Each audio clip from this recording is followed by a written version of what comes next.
What's up, everyone? We are diving back into the multiverse today for another epic. What if Naruto got a harem of beautiful older women from his dreams Part 5? If you enjoy this story, make sure to hit that like button and subscribe to the channel for more fanfics like this. Now, let's dive right into the fanfic. The way back from Wave was very tiring as it took a lot out of the group, none more so than Haruno Sakura.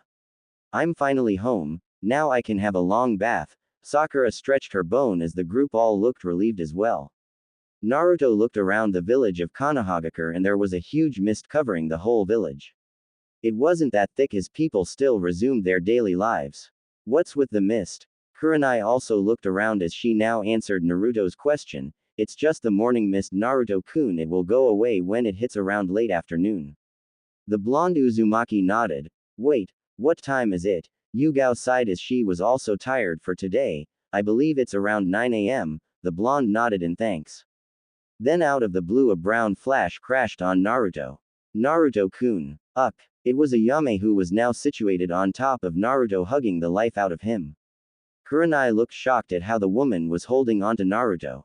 Naruto-kun, I was so worried I kept coming here every day just for you to come back. Ayame smothered him as she put his face in between her breasts. I'm, nay, Iya.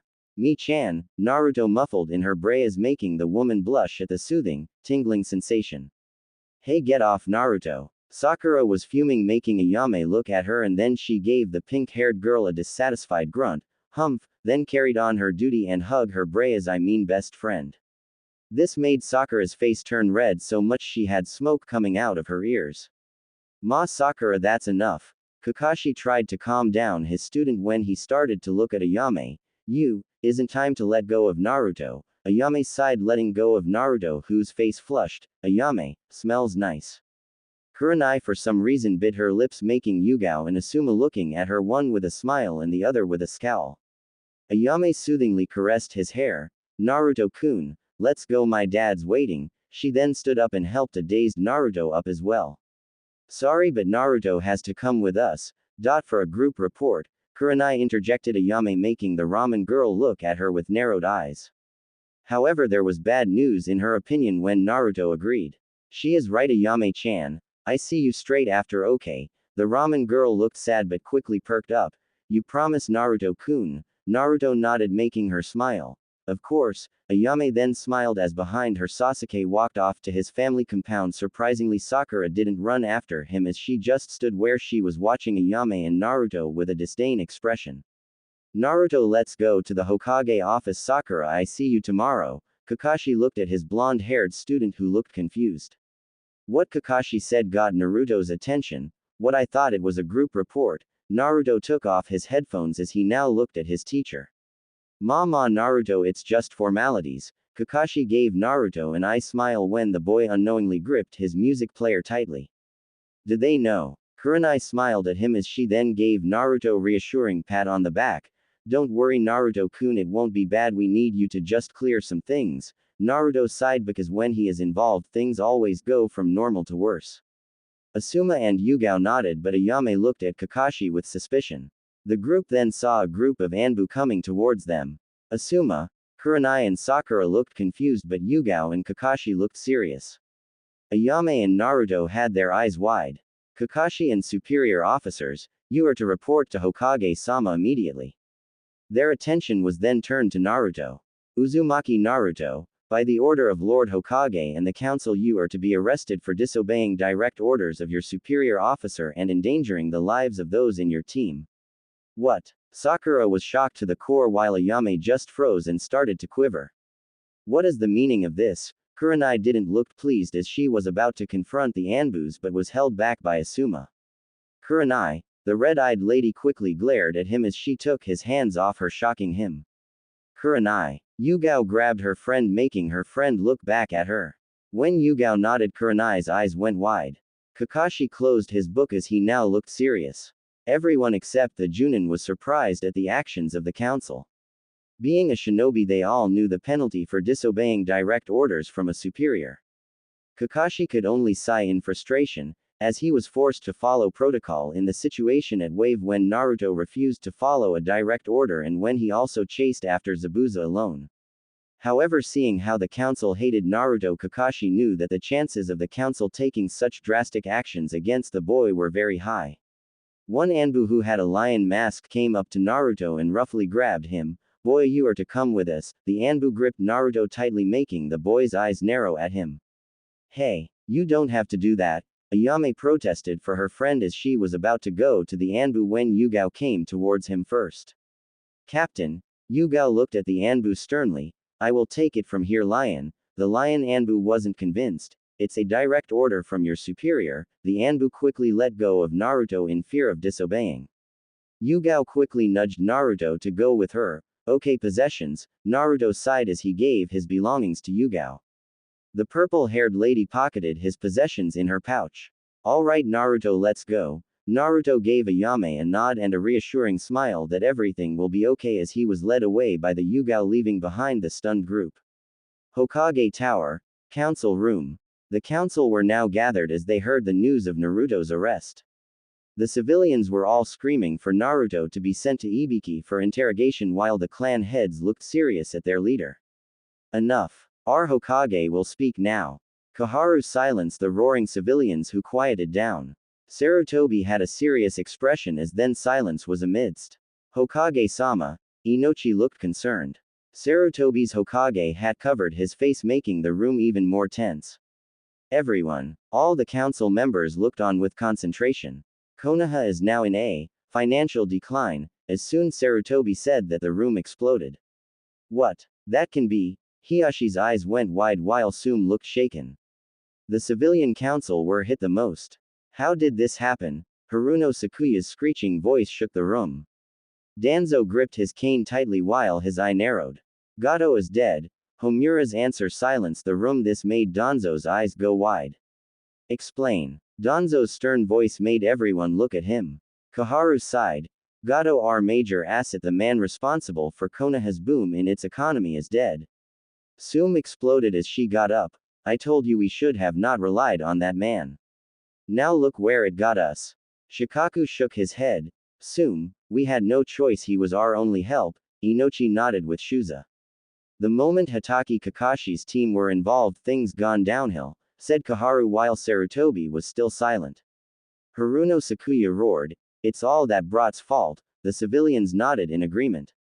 Namatane Hiko, owner of countless chains of stores in Konoha, stood up in anger. "We should not have made that brat a ninja. So Naruto is arrested for insubordination. What does he have to do for Gato's fall?" It was now Sarutobi's Hiruzen's turn to speak when he looked at Hiyashi. "Yes, Uzumaki, Naruto is not in for insubordination, but I believe that he was involved in Gato's death." Koharu nodded as she pulled out a report. "Sources say that the bridge is named after him," Homura interjected, "and from Kakashi's report the timing of Naruto's appearance and Gato's death matches." The civilians looked gleeful, but Sume stood up for her friend's son. "It's correct that Naruto is arrested for insubordination, but everything else is just guesswork." Shikaku nodded. "Even if it's true, how is Naruto responsible? Gato is simply too big for him." Inochi nodded. "Yes, he's just a genin. He will need at least an army to even match Gato." Sarutobi sighed. "Even so, I already got Ibiki to get information out of Naruto." The civilian council roared in agreement. Sume huffed as she fell back to her seat dejectedly while the Shikaku, Inochi and Shuza looked shocked. They all were thinking of the same thing. "I hope you know what you are doing, Sarutobi." This meeting is dismissed. Anbu headquarters, interrogation room. Ibiki. "That's enough." Anko held her partner back, who looked a bit irritated. Naruto's head fell on the table as it looked like he was being punched repeatedly. "Anko, take him back to his cell." Anko nodded and picked up Naruto, who spat blood on the floor. They both then left the room as Anko didn't look pleased. "You idiot. Why do something stupid?" the snake lady whispered and only got a grunt as a reply. Sighing, Anko then went to the room where Naruto is going to be from now on and was about to help him get to his bed safely, but saw a group of Anbu. So Anko decided otherwise. "Sorry." Anko roughly pushed Naruto into his room when the Uzumaki crashed on the floor hard. Behind Naruto the door was roughly closed, making a huge sound which echoed in his jail. Anko soon joined Ibiki, who looked to be in serious thought. Anko looked sternly at Ibiki, who sighed. Don't give me that look, you know I have to do this. Anko looked unconvinced. The boy is hard to break. Anko slowly nodded as she saw the exchange between Ibiki and Naruto. Anko looked at Ibiki and sighed. They say he is a dropout, but the boy's got a silver tongue, that's for sure. Ibiki nodded as he nursed his fists. He can take a beating too, Anko giggled. When Naruto was sent to Ibiki, the interrogator tried to psychological damage Naruto, but the boy knew how to change the subject and his mental strength was strong. Ibiki and Naruto went at it for at least an hour until Ibiki in the end went from good cop to bad cop as he started striking Naruto over and over again until the boy gave in. Ibiki could have gone to extreme lengths, but he couldn't because he would kill the boy and that can cause major problems. First off, the boy may not tell him anything even if he dies, and secondly, the Kyuubi might be free as no one knows the effect of the seal, only the fourth, Kushina and Jiraiya may know, but the latter wasn't as better as the first two. In addition, a mind search by Inochi is out of the question in fear of Kyuubi again. The door opened and then the Sandaime came in with his two former teammates. Anko knew it was her time to leave and then bowed to her Hokage, who nodded, and then she left. When she left, she saw Yugao, who stiffened. You worried? The Anbu sighed. How can I not be? Kurenai is worried sick. Anko nodded as the two started walking with each other. Do you think Naruto was responsible for Gato's death? Yugao shook her head. I don't know what he done, doesn't make sense at all. Anko nodded at her friend, who carried on. And let's not forget, who in their right mind would believe Gato can be killed by one shinobi, let alone a mere genin. Anko chuckled dryly, getting Yugao's attention. Well, this village hate the kid, and I won't be surprised if they throw away all the logic out the window just to pin the blame on him. Yugo had a sad look on her as she then bit her lips. Her friend Anko was right, but Konoha wouldn't do such a thing, would they? Back with Ibiki and the Sandaime. The former students of the Shadaime and Nadaime didn't look pleased when they heard from the head interrogator. Sir, he is constantly sticking onto the same statement. I'm beginning to think Ibiki was cut off by Kaharu. That's enough, Ibiki, your service is no longer required. Sandaime sighed. We will take it from here.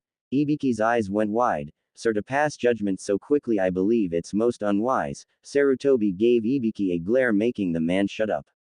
We know what's best for Konoha, as the village is now in a dire situation. Homura and Kaharu nodded, then the Sandaime took a pose of authority. At noon, Uzumaki Naruto's fate will be decided. They then left Idate's older brother to his own devices. Ibiki grabbed his head in frustration as he sat down and gritted his teeth. Damn, what the fuck is going on? Junin Lounge. The Junins all sat in their lounge minus Kakashi in silence. Then Yugao and Anko came in the lounge, gaining everyone's attention. What happened to Naruto? Kurenai worriedly asked as she got up. Anko and Yugao shook their heads at their friend, making the red Junin sad even more. Couple of minutes in silence later, Ibiki came in the lounge as he looked upset. Everyone looked at him except Kurenai, who had a downcast expression and was looking down. Asuma kept looking at her, but his attention now also went to Ibiki. The interrogator poured himself a drink, preferably alcohol. Ibiki. Anko looked concerned as the man looked to be leaking killer intent. Ibiki roughly sat on the couch. What the fuck is wrong with this village? Everyone gasped at his insult. Ibiki. Hey, that's enough. Yes, my youthful friend, that is most unwise. Ibiki growled at the two Junins, making them back off. This is not right. How can they without proof cast judgment? Everyone's eyes went wide at what he was saying. Anko couldn't believe it. You don't mean? Ibiki nodded at his partner. Yes, Naruto's fate will be decided at noon. Everyone gasped as suddenly Kurenai ran out the room, much to Asuma's ire. What? Yugao held her mouth in shock. Anko stood in anger. They can't do this. It seems they just did. Fuck. Ibiki drank his drink in one go as the group now became silent. Everyone was saddened or angry at what they just heard. In Izuka compound, Sum came home frustrated and just sat down in the living room as her daughter looked to be leaving to her job. Mom, what's wrong? Hana came downstairs and saw her mother sitting in the living room all gloomy. Sum just growled as then Hana quickly sat down next to her mother looking worried. Mom, you okay? Hana placed a reassuring hand on her mother's lap. Sum smiled at her daughter attempt to comfort her. She sighed knowing how her daughter's going to react. Hana, it's Naruto he. Hana's eyes went wide as she took a grip on her mother's leg. Is Naruto hurt? Sum sadly shook her head. No. Naruto was arrested. Hana gasped. What for? Sum bit her lips. Insubordination. Hana's world just got a wake-up call. Team 8 training ground. Naruto-kun. Hyuga Hinata was worried while she sat and watched Shino and Kiba spar. Hinata was in deep thought ever since she saw that red-haired woman in his apartment. She knows Naruto won't go with older women, it was unlike him. However, she had a feeling he and that woman know each other for a long time. The Hyuga bit her lips. I need to speak with Kurenai-sensei. Her surrogate sister was always the one she could count on. She needed to speak to her as soon as she came back. Man, she was like that for a while. Shino nodded at Kiba as they ended their spar. Hinata had a far-off look as Kiba and Shino looked at each other. Hey, might as well go to that ramen place. Kiba blushed while Shino sighed. Kiba had a crush on Ayame ever since he met her and was trying to flirt with her every chance he got. Shino just shook his head and went with Kiba, who walked towards Hinata, who was now awake of her daydream state, and then they went. Haruno house. Sakura was locked up in her room and was sitting in her bed looking sad. Naruto. Outside her room, Haruno Sakuya, who was in the living, looked to be going to the backyard, but the doorbell rang. The elder Haruno opened the door to see Ino, who waved at her. Ino-chan. Ino smiled at Sakura's mother. Hi Mrs. Haruno. I heard Sakura is back. Sakuya smiled at the Yamanaka girl. Certainly dear, she is upstairs in her room. Ino nodded as she then went in to see Sakura. Sakuya smiled as she then went to tend the garden.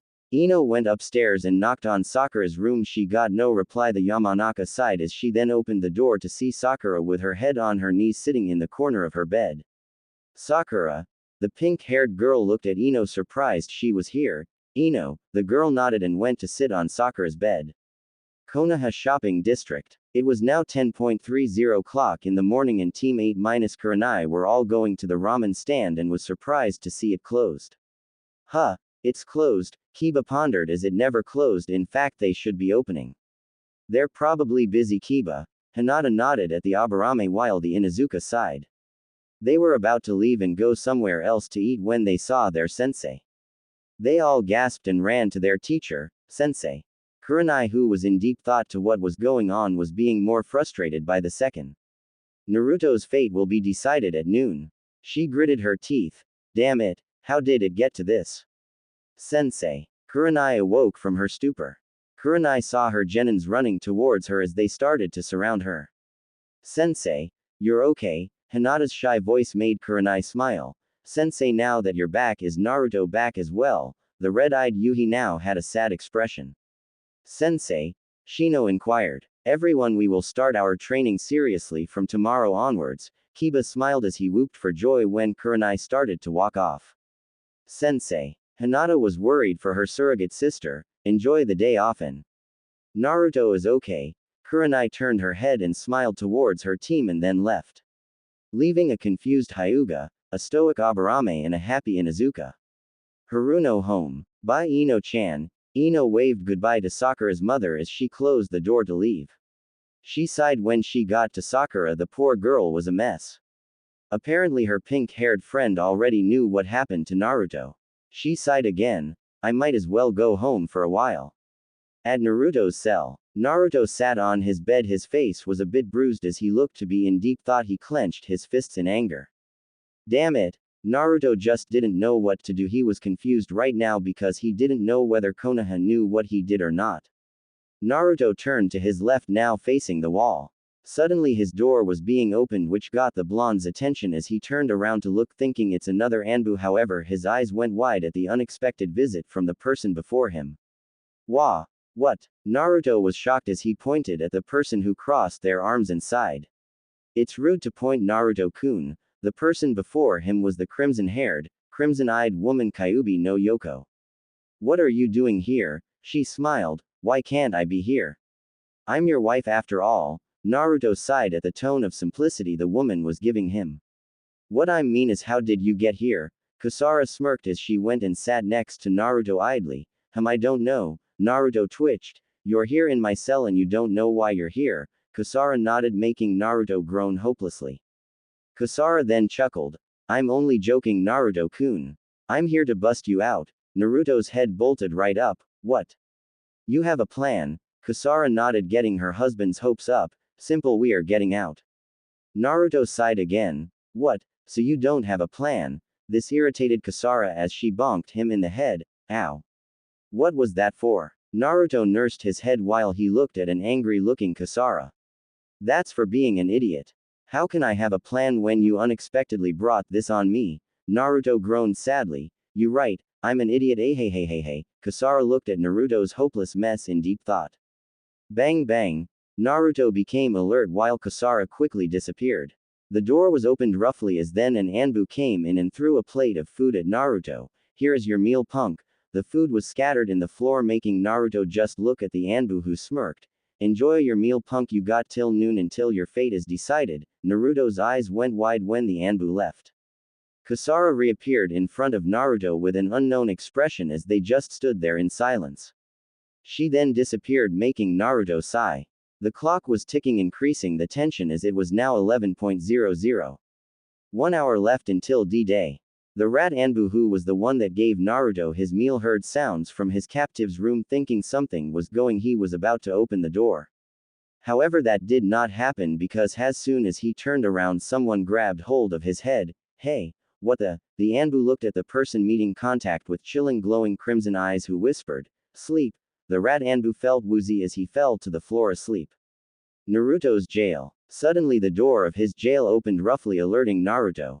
Boy, it's time to go. It was the same rat Anbu who then grabbed and handcuffed Naruto and started to take him outside. When they were walking outside, they saw a group Anbus who started to surround them. Rat, what are you doing with the prisoner?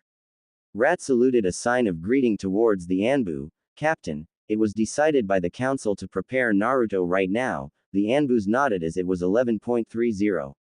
The lion Anbu, who was the captain, decided to take over. Alright, pass me the boy, I will take it from here. The rat Anbu looked hesitant as he grabbed Naruto tightly. It's a direct order, Rat. Now pass me the boy. Rat didn't listen, making the Anbus surround him and Naruto. Rat knew they were about to strike, so while he had hold of Naruto, he put his hand on the back of Naruto's neck, alerting the blonde, and then with great strength Naruto never seen Rat gripped hold of him so that the Uzumaki won't get out and twisted his neck, intending the boy to fall unconscious. Naruto's eyes went as he then fell to the floor out cold. The Anbus got into fighting stance as the captain screamed, Rat, what are you doing? The rat Anbu chuckled dryly and all of a sudden pulled out a kunai and flung with great speed to one of the Anbus close to him, hitting the Anbu straight to the heart. The kunai didn't just pierce the Anbu's heart, it went deep inside his body, killing him right away.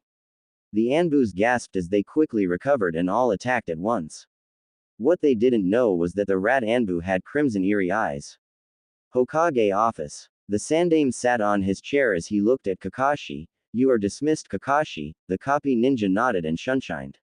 The Sarutobi sighed as he held the wave mission report. Jiraiya, what do you think? The frog Sanin came through the window and now sat on it. There are countless of holes in the report that doesn't match up.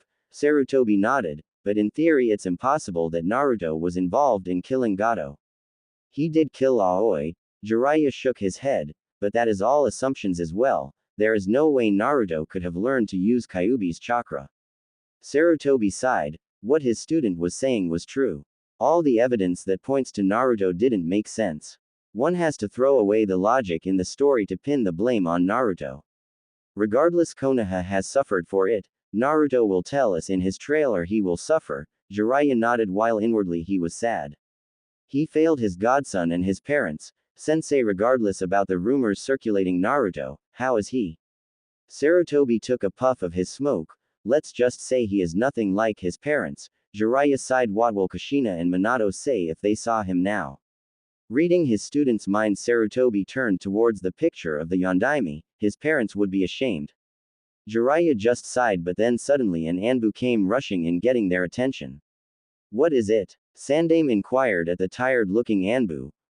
Hokage-sama. Jiraiya just looked on. The Anbu regained his bearing as he screamed. The Anbu headquarters was attacked. Jiraiya's eyes went wide as his teacher screamed, What? Anbu headquarters. The village was alerted as the Junins rushed towards the headquarters. The headquarters looked to be on fire. The genins and civilians all watched while the Junins were with their Hokage and Jiraiya. Kurenai's eyes went wide at the scene. Sir, what happened? Asuma asked his dad, who nodded. It seems the Anbu headquarters was under attack. Everyone gasped. Sir, that's where Naruto is imprisoned. Jiraiya nodded at the copy ninja as then they all saw Yugao bringing an Anbu towards them. Hokage-sama, I got information. Sarutobi nodded at his Anbu commander when Yugao brought the Anbu forward. It was a black-haired man with brown eyes. He still wore the traditional Anbu gear but seemed to lose his mask. His face was bloody though as Sarutobi ordered the man to speak. Lion, what happened? The man that was identified as the lion Anbu coughed blood. Sir, it was Rat. He killed everyone and set everything on fire. Everyone gasped. Rat. Lion, what happened to the prisoner? Lion coughed again. He took the boy somewhere. That was it for Sarutobi, who screamed, everyone find Uzumaki Naruto now. The Junins were all about to shunshin to look for Naruto.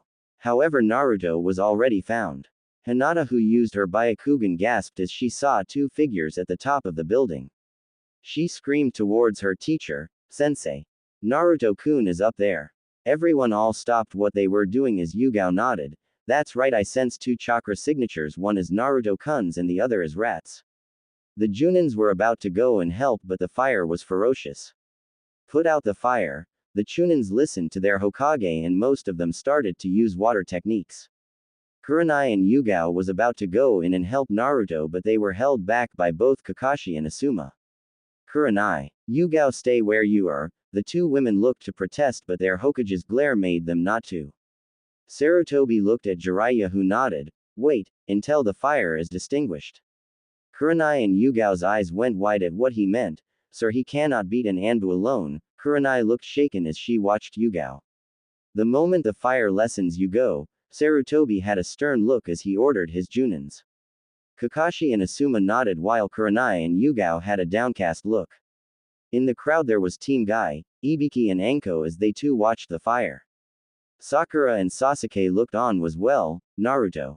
Sakura whispered worriedly. Jiraiya looked at his sensei and nodded as they both were thinking the same thing. Let's see if you can use its chakra. Anbu headquarters, rooftop. When Naruto first opened his eyes, all he saw was the smoky sky. He grunted as he slowly got up. Ugh! Naruto sat up and with great difficulty got up to his feet due to him being handcuffed. He found out he was on the roof and that the whole area was on fire. You're finally awake. Naruto turned around to see an Anbu who was holding someone by its neck. The Anbu smirked as he threw the person towards the corner. Naruto's eyes narrowed. You're that rat Anbu, said Anbu chuckled, and you're the demon brat. Naruto flinched as he clenched his teeth. The Anbu then brought out his sword as he disappeared and reappeared behind Naruto. Naruto, using his instinct, quickly rolled out of the way as a sword descending down towards him. Ching! The sword hit the floor making a screeching sound. Naruto huffed as he again got up. He looked at the Anbu but this time he wasn't there. Right here. Naruto's eyes went wide as he quickly tried the move. It was too late, however, as the Anbu quickly kicked Naruto right on his left rib, making him grunt in pain as he skidded across the roof. Ma, you're quite good. I'm a bit surprised. Naruto coughed blood as inside his jacket his wound was about to be reopened. The rat Anbu walked towards a struggling Naruto, his mask hiding his expression. It's over. The Anbu raised his sword and struck. As the sword was descending towards Naruto intending to strike his back, Naruto, who coughed blood again, gritted his teeth. His eyes glowed vigorously as the Uzumaki gathered as much chakra he can to enact his technique. The rat Anbu's eyes went wide under his mask as his sword hit a wave of chakra, Imperial. Tikoku, the result of the clash made the area explode with blue chakra. The explosion was heard by everyone as the people gasped. Sir, we must act now. Kakashi's patience was running thin as he wanted to save his student. Matt, Kakashi, Jiraiya had a stern look while in front of him Yugao looked shocked. What is Yugao? Sarutobi inquired his Anbu commander.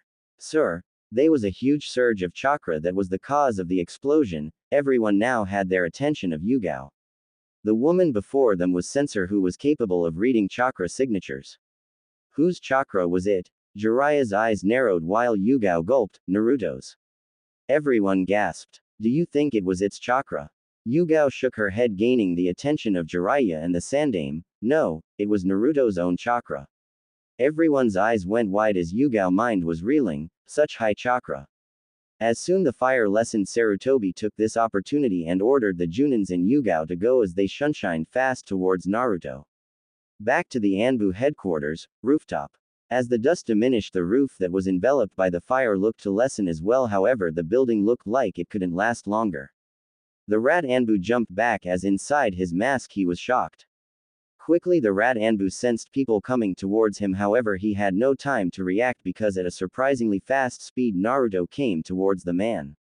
Fast, the Anbu's eyes went wide as Naruto flew at him with a fist towards his face.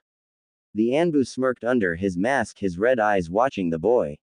Well done, Naruto. Arg! Naruto with a loud grunt punched the rat Anbu right in the face, shattering his mask, making the man fly towards the other side of the roof as he skidded in the process. Naruto huffed and he fell on his knees holding his left rib. His eyes started to get blurry when his body started to feel weak. The Junins all descended on the rooftop. As soon the flame decreased, they saw three figures. Yugao quickly ran towards Rat as she checked his pulse. He is breathing, she sighed when she heard Kurenai scream, Naruto. Asuma ran after Kurenai to Naruto, who was on his knees exhausted. Are you okay? Naruto huffed, ignoring the red-eyed Junin who helped him up. Kakashi sighed as the Anbu he looked over was dead, so he and Yugao then went to Naruto. The group all nodded at each other as they then started to shunshin before the building collapsed. At the Hokage office, the Sandaime Hokage sighed because today was a hectic day and it didn't even start. Naruto was sent to the hospital to get treated, which delayed his conference. The old Sarutobi took of his hat to massage his temple. The meeting was delayed till tomorrow thanks to that incident. The Anbu headquarters being on fire was unheard of. Who had the right mind to attack it? It's hard to believe that it was a coincidence that it happened right before Naruto's trial. The council were not pleased. Well, actually the civilians and his teammates were, as the clan heads were indifferent, but Sum looked quite pleased. The rat Anbu was put into questioning by Ibiki and Anko, but the man was brain dead. It was like he was possessed. I fear Naruto's hate will grow as this village continued to hate him even more. It was no surprise the village hated Naruto so much that anyone can come to a conclusion that the rat Anbu hated Naruto since he tried to kill him. Nevertheless, Naruto is now in a top secured hospital with Jiraiya watching him now and then, so he won't be able to escape. Sarutobi Hiruzen now looked towards his successor's picture. I just hope there won't be any more trouble. At the hospital, currently Naruto was in his bed unconscious within a private room with the Junins with Guy as well and Yugao sitting in the room in various places. Konoha guards were standing guard outside his room and on the windows, which were all covered so that no one could see in. Outside the entrance downstairs at the reception, all the rookie 9-Naruto were there wanting to go and see the Uzumaki. Hey, we need to see our friend, where is he? The receptionist scowled when she looked at Kiba. He is being handled. Kiba got angry when and was about to resort to using physical means. Kiba. The dog boy turned around to see his sister who had flowers. Let's just wait for now. Kurenai's student sighed as behind him was the other rookies all in their seats or standing up. Hinata was sitting in the far corner as she just found out from Ino to what was going to happen to Naruto. Naruto-kun. The Hyuga was trembling but felt a hand on her shoulder. She looked as it belonged to Kiba, who smiled. Don't worry, he will be fine. Hinata looked unconvinced as she buried her head within her knees. Sasuke got up and walked off to go train, where Ino used this opportunity to run after him. Sasuke-kun. The Yamanaka's loud voice echoed the hospital. Everyone including Hana all looked at Sakura, who looked back. What? All she got was a sigh from everyone. Troublesome. Choji nodded with his lazy friend while he was eating a packet of crisps. Hana gripped the flowers she was holding as she remembered her mother telling her his trail was going to be delayed. She just hoped that a miracle would come.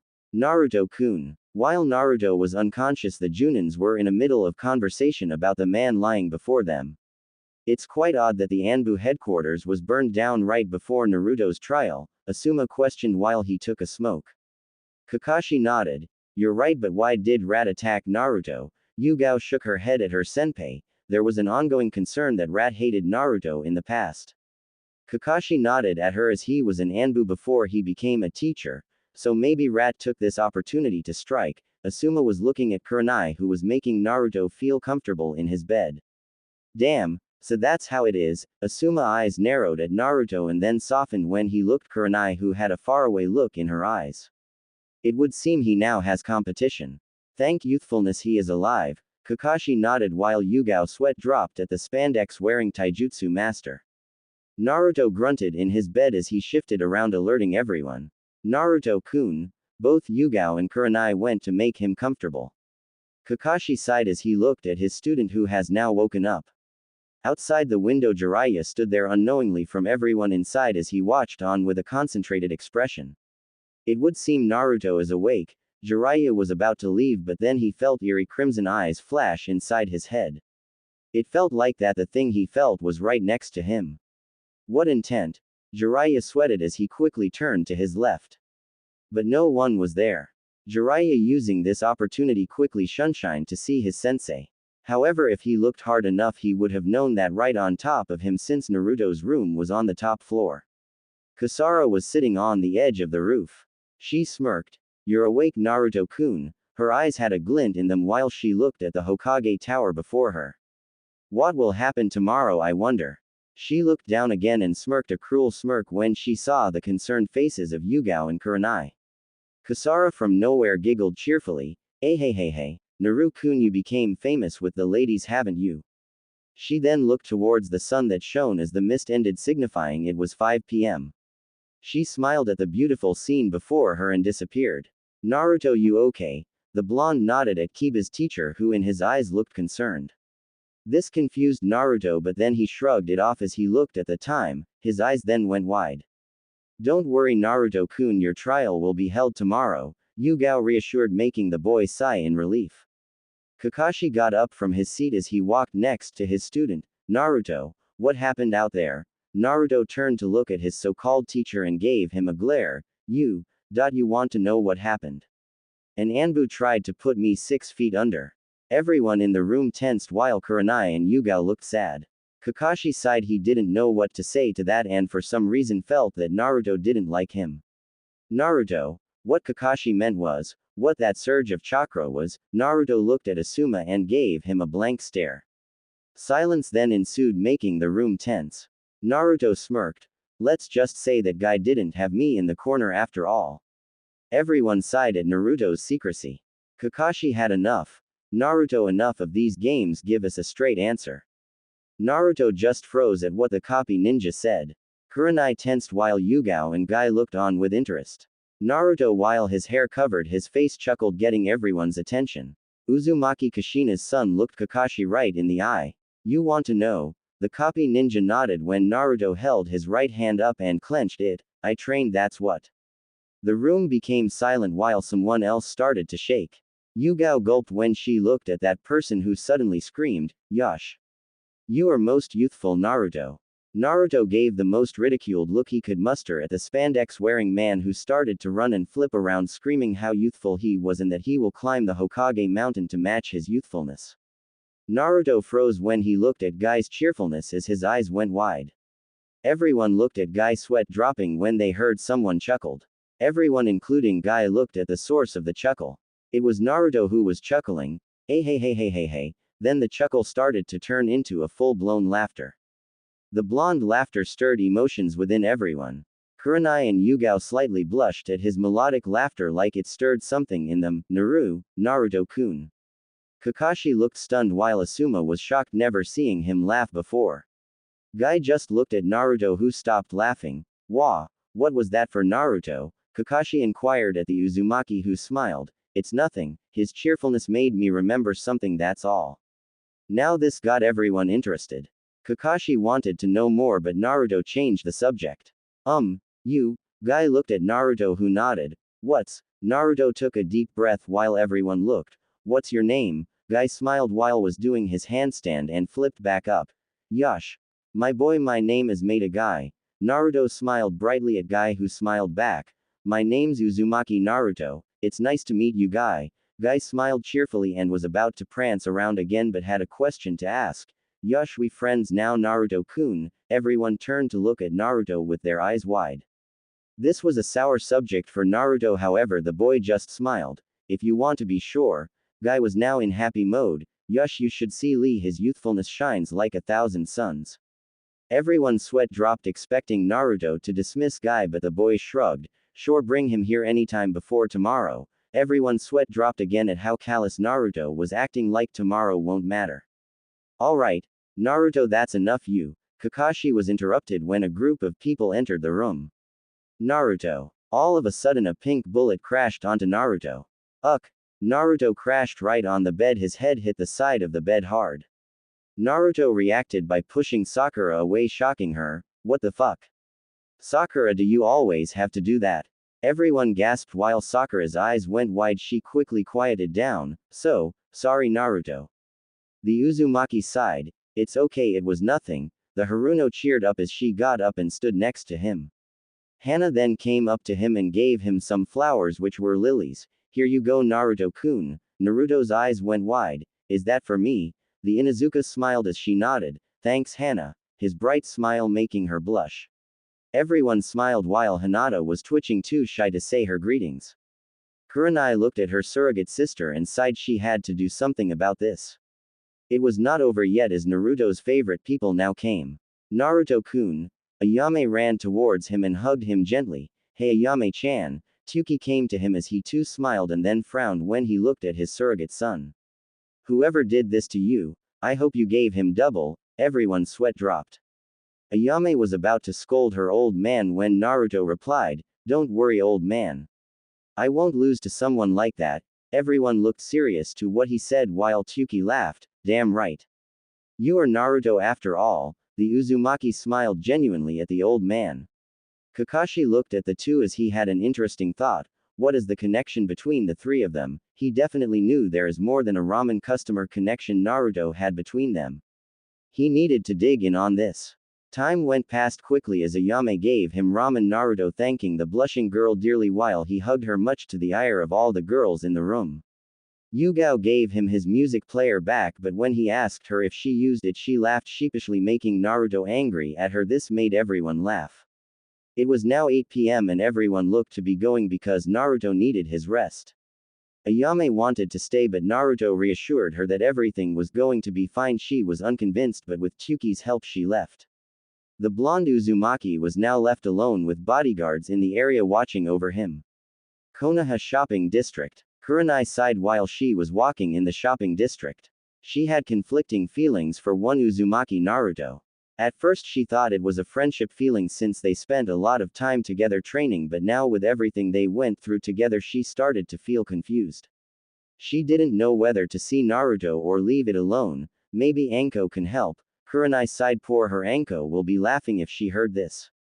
While Kurenai was contemplating, she heard someone call her Sensei. Someone called out to her, making Kurenai turn around.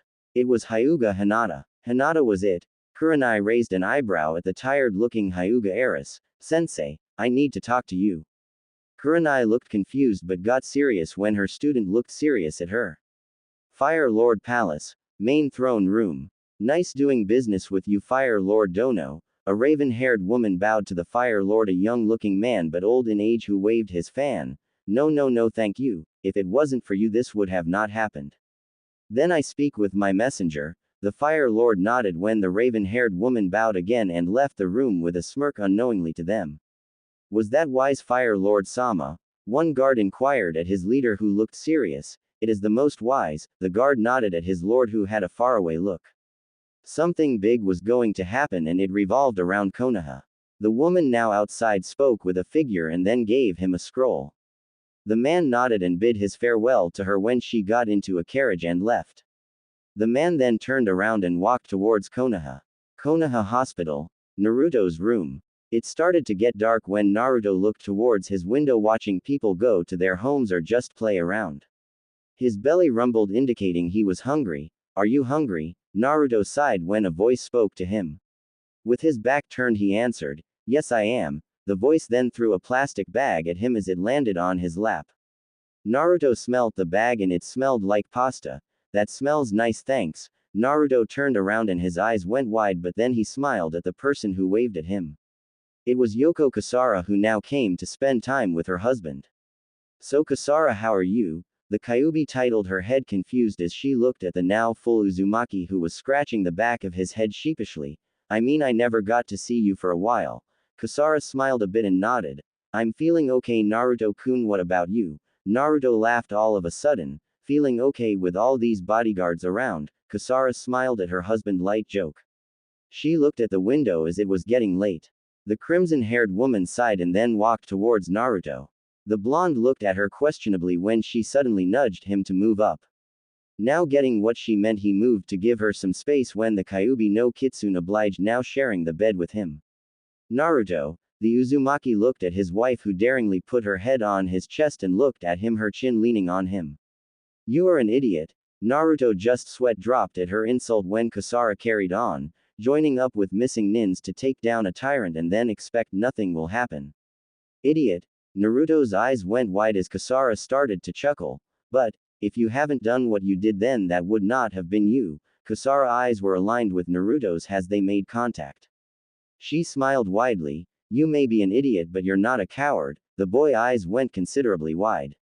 "How did you know?" Kasara smiled. "I'm your wife, Naruto-kun." Then Kyuubi, with a faraway look, then started to soothe his left rib, much to his surprise. "Naruto, if there is anything you don't feel like talking about, you know I'm always here."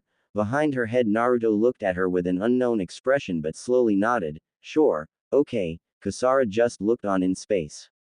"Good night, Naruto-kun." Naruto smiled at his wife. He started to sleep. "Good night, Kasara-chan." He soothingly caressed her long hair as he too started to sleep. Kasara smiled while her eyes were closed. "You are very special, Naruto-kun, and you don't even realize it." The next morning, council chambers. The council were all seated within their designated seats and were waiting for the subject at hand. They were all murmuring about what happened at the Anbu headquarters, but in the end they started talking about the main task at hand for the day. Uzumaki Naruto. Sarutobi got up and stood in the middle of the council as he began the proceedings. "We've gathered here for the trial of one Uzumaki Naruto. He's being charged with disobeying the orders of his superior officer and endangering the lives of his comrades in the process, and also in result endangering Konoha itself." The councils watched on as all of the civilians looked joyful. The clan heads except Sum looked indifferent. Sarutobi nodded. "Since votes have been taken, it is decided that Uzumaki Naruto is guilty." Sum gritted her teeth as the civilians voted guilty with Hiashi and Sandame's teammates. The rest voted not guilty, but still the odds in the end was against Naruto. Danzo voted not guilty because he had other plans for Naruto. In the corner of the room, Jiraiya watched with a serious expression as inwardly he was scowling. Sarutobi sighed. "All right, leopard." A leopard-masked Anbu came bowing down. "Bring me Uzumaki Naruto." He nodded and was about to shunshin, but another Anbu came in, alerting everyone. "What is it, cat?" Yugao bowed quickly to her Hokage. "Sir, there is someone here to see you." The council all looked at Yugao. "Commander, we have no time for visits. Tell him we will see him later," said Homura to show an act of authority. Yugao became hesitant. "What is it, Yugao?" the Sandame Hokage sighing. Yugao looked up from her position. "Sir, the man says he is here to see you now. It's important." "What is that important, shinobi?" Haruno Sakuya looked annoyed at the Anbu, who gave her a stern look, annoying her even further. Yugao looked at her Hokage and gulped. "Sir, it's a representative of Wave." This shook the room as now all eyes were on Yugao. "What?" the civilians roared while Danzo narrowed his eyes. "Bring him in this instant," Kaharu ordered as Sarutobi nodded at Yugao, who listened to her leader. She disappeared, and then a minute later the council room door was opened. In came an old man, had gray hair, a mustache with a small beard, and was well built. He was dressed in a presentable manner like he just went to visit the feudal lord. "What can we do for you, mister?" Kaharu inquired, not knowing the man's name. The man put his right hand up, dismissing her. "Tazuna, and I'm here to speak with your Hokage." The civilians didn't look pleased of his attitude, but Hiashi cut them off before they make a fool of themselves. "Sir, we are in the middle of an important meeting. The civilians interjected as Hiko screamed, "We are deciding the fate of Uzumaki Naruto." Tazuna's eyes went wide as he clenched the scroll he was holding. Then I'm right on time, he now coughed, gaining everyone's attention. Wave has now taken over Gato's corporation. The whole council gasped as Jiraiya's eyes went wide along with his teacher. The whole council roared, but then Sarutobi raised his hands to silence them. Carry on, Tazuna-san. The Sandame looked serious when he looked at the builder. Tazuna coughed again but pulled out a scroll as he raised it up. Damn, I don't know squat about business, my daughter should be here, not me. The bridge builder's sweat dropped but still carried on. The new chairman reviewed Gato's cash flow and decided to give you a business offer. The entire civilians were in joy as they watched the Hokage get the scroll of Tazuna. The Sandame read it and his eyes went wide. He closed it and then coughed to regain his composure. Sensei, what did it say? The Sandame gave the scroll to his student, who also read it and was also shocked. Sarutobi, was it? Koharu inquired with Homura, who nodded. Danzo clasped his hand as looked stern. Everyone. Konoha is not in a decline. The council gasped. Is it true? Sume asked Tazuna, who nodded. Kiba's mother let out sigh in relief. Hokage-sama, what did the scroll entail? Shibi inquired with Shikaku, who nodded. However, Tazuna answered. Wave and the new corporation are a separate entity, but its main branch is within Wave. Shikaku nodded. So your owner is planning to expand? Tazuna smirked. Yes, but the owner didn't try but succeeded. Danzo's eyes went wide. That's right, what Gato done, the owner in a sense purified it. That means? Danzo's eyes narrowed at the old man, who smiled widely. Yes, the owner now owns not just Nami-kun but Water Country as well. The whole shinobi council gasped while the civilians roared. Silence. The council quieted down. Tazuna-san, you do know there is a civil war in Water Country? Tazuna shrugged. I don't know what the owner is trying to do, but as the main man of Wave, I'm just here to tell you about your financial situation. Jiraiya nodded. Sarutobi, what did the scroll entail? Koharu was running out of patience. Sarutobi nodded as he was about to read it out, however he was interrupted by Tazuna. Hokage-san, let me read it out, if you please. The old man just sighed and gave it to him. Tazuna pulled out the scroll. I'm now going to read the owner's letter. The council all got ready to listen, with Yugao and Jiraiya watching carefully. Tazuna coughed, sorting out his throat. He now started reading. As the caravan rode towards Wave, a woman looked at the forest scenery with a long thought, her face being covered. She smiled. Dear Hokage-sama, I have analyzed Gato's finances and decided that since he was in charge of helping your economy, I decided that since it was to your village that protected the bridge builder, I will take over and help your economy free charge. The council gasped. Free of charge. Gato always had something up his sleeves, like asking Konoha's help in various tasks he wanted done. It tired Konoha to no end. Free of charge is a miracle. Thank you, Konoha. You are a godsend. The council smirked, taking the praise arrogantly. However, it has come to my attention that the bridge was named after one of your shinobis, Uzumaki Naruto. The civilians scowled while Tazuna and Sume smirked. So I ventured around Wave and found out he was loved and above all else cherished by the people. So in an act of good faith, the company now will be named Whirlpool Inc. in the name of Uzumaki Naruto. Sarutobi and Jiraiya's eyes went wide while the council were flabbergasted. Konoha, listen well until Naruto says otherwise. Your village will be financed heavily and beneficially as long as he is a shinobi of your village. If not, then it will be ignored. Thank you, Konoha, and farewell. Tsunami, owner of Whirlpool Inc. Silence ensued as everyone was too shocked to say anything. Tazuna smirked and just bowed to bid his farewells and left. Naruto, thank you and good luck. When the bridge builder left, the whole room roared. Yugao, the Anbu commander, quickly came to her Hokage's aid and bowed. You are to keep Naruto in his room until I come, is that clear? She nodded, slightly shaken at his serious gaze. The Anbu shunshined when the civilians, actually Hiko and Sakuya, screamed, Hokage-sama, that can't be right. Sarutobi had enough as he leaked killer intent at the two, shutting them right up. Silence ensued when Hiashi had something to say. Uzumaki Naruto, his presence brought something better than Gato did. Sume nodded, smiling. However, Danzo's question got everyone's attention. The letter did state as long Naruto as a shinobi, which means he now became our anchor. The civilians roared in anger, not liking this, but quieted down when Sarutobi looked at them. Surely Naruto cannot handle the pressure of this situation, said Inochi, with Shuza agreeing. Does the boy have a guardian to take his place? Silence ensued while Jiraiya gritted his teeth. Koharu quickly thought of something. No, he does not, however, he is an orphan. The Civilian's eyes went wide when they smirked. Sarutobi brought another Anbu. Leopard, bring me a guardianship form. The Anbu nodded as in the council. Shikaku and Sum's eyes narrowed. Sarutobi turned back to the council. The council will be in session tomorrow. Dismissed. Sarutobi and his teammates with Jiraiya closely behind then started to go to the hospital. When the room cleared, only Sum and Shikaku stayed behind. Sum didn't look pleased as she gritted her teeth in anger. They now want to help him when they need something from him. Shikaku calmed her down when he put a hand on her shoulder. I know, what can we do? We all failed him and his parents in the end. Sum closed her eyes in sadness. But it's wrong. Shikaku nodded as he got up. Maybe things will become better. Sum shook her head at the Nara as he left. Maybe.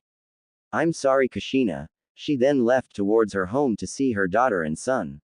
What they didn't know was that someone came out of the corner of the dark room. It was Yoko Kasara, the Kyuubi no Kitsune.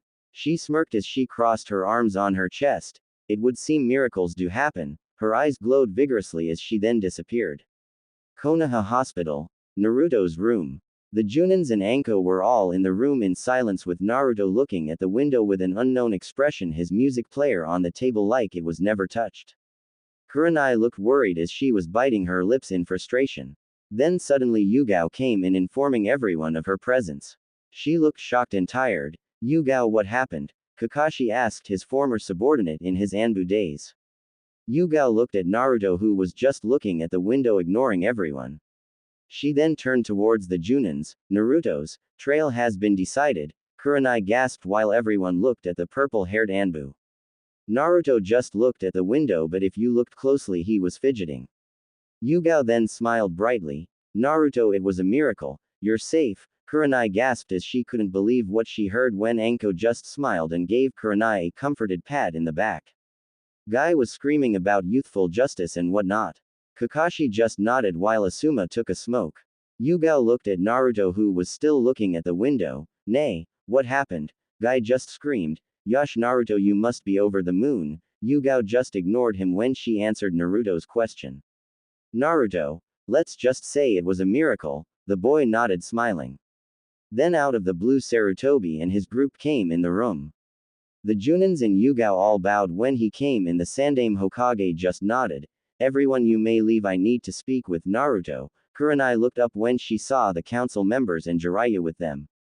The adults nodded and started to leave. Kakashi, the copy ninja, looked at his superior. I need to speak with you tomorrow, meet me in my office. He nodded and also left. The room now empty with just them and Naruto, who turned to look at them. Koharu stepped up. Uzumaki, Naruto, you are free of all charges. The boy nodded. So I'm free to go. Sarutobi nodded. Yes, you are, however, we need to speak with you. The boy was confused. Naruto, do you know the requirements needed in order to move up the ranks of being a shinobi? The boy nodded. Yes, I do. Hiruzen nodded. Yes, in order to become Chunin, you have to take the exams. To become Junin, you take an individual exam.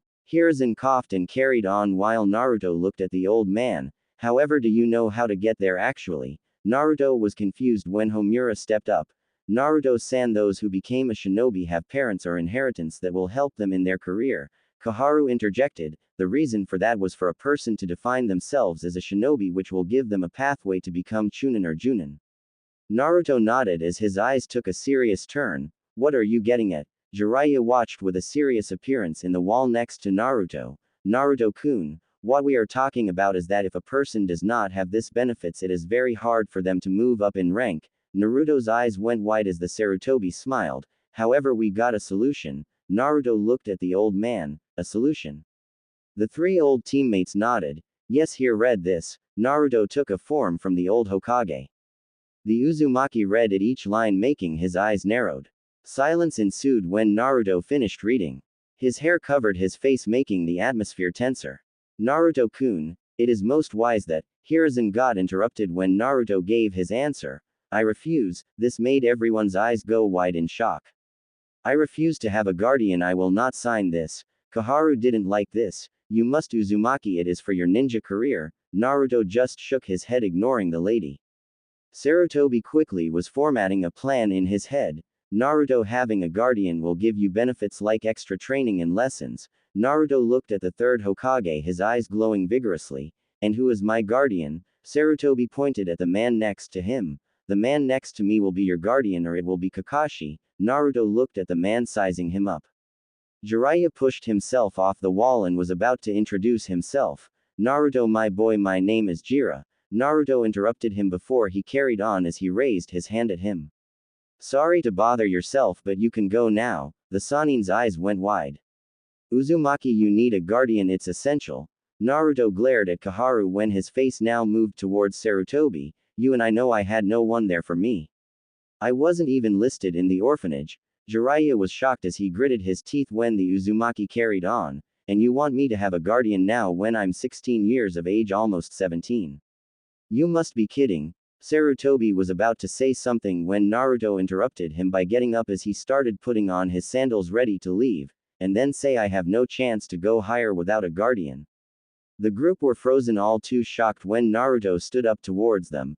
A miracle happened today, right? Naruto received no answer but carried on anyways. What's stopping it from happening again? Heck, I might become Hokage, hey, chuckled Naruto while everyone's eyes went wide at his proclamation, but he shot that idea to hell. Like I even want that job.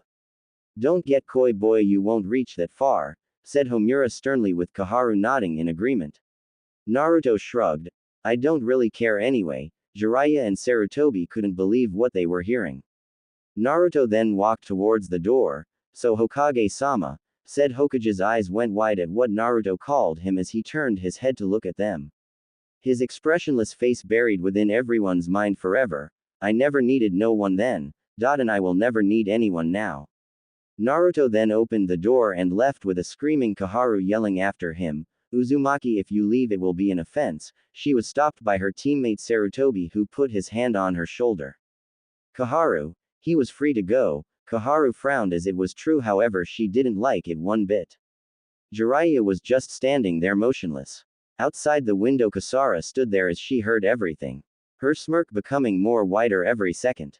So Kakashi, you know what to do. Sarutobi clasped his hands together, his eyes narrowing at his Junin. Kakashi nodded. Yes sir, I will watch Naruto closely from here on out. The Yondaime's predecessor nodded to the student of the fourth who shunshined. The Sarutobi took a smoke from his pipe, already began processing what happened yesterday in his mind. The council meeting he had this morning didn't go well, and now his teammates were doing all they can to get Naruto.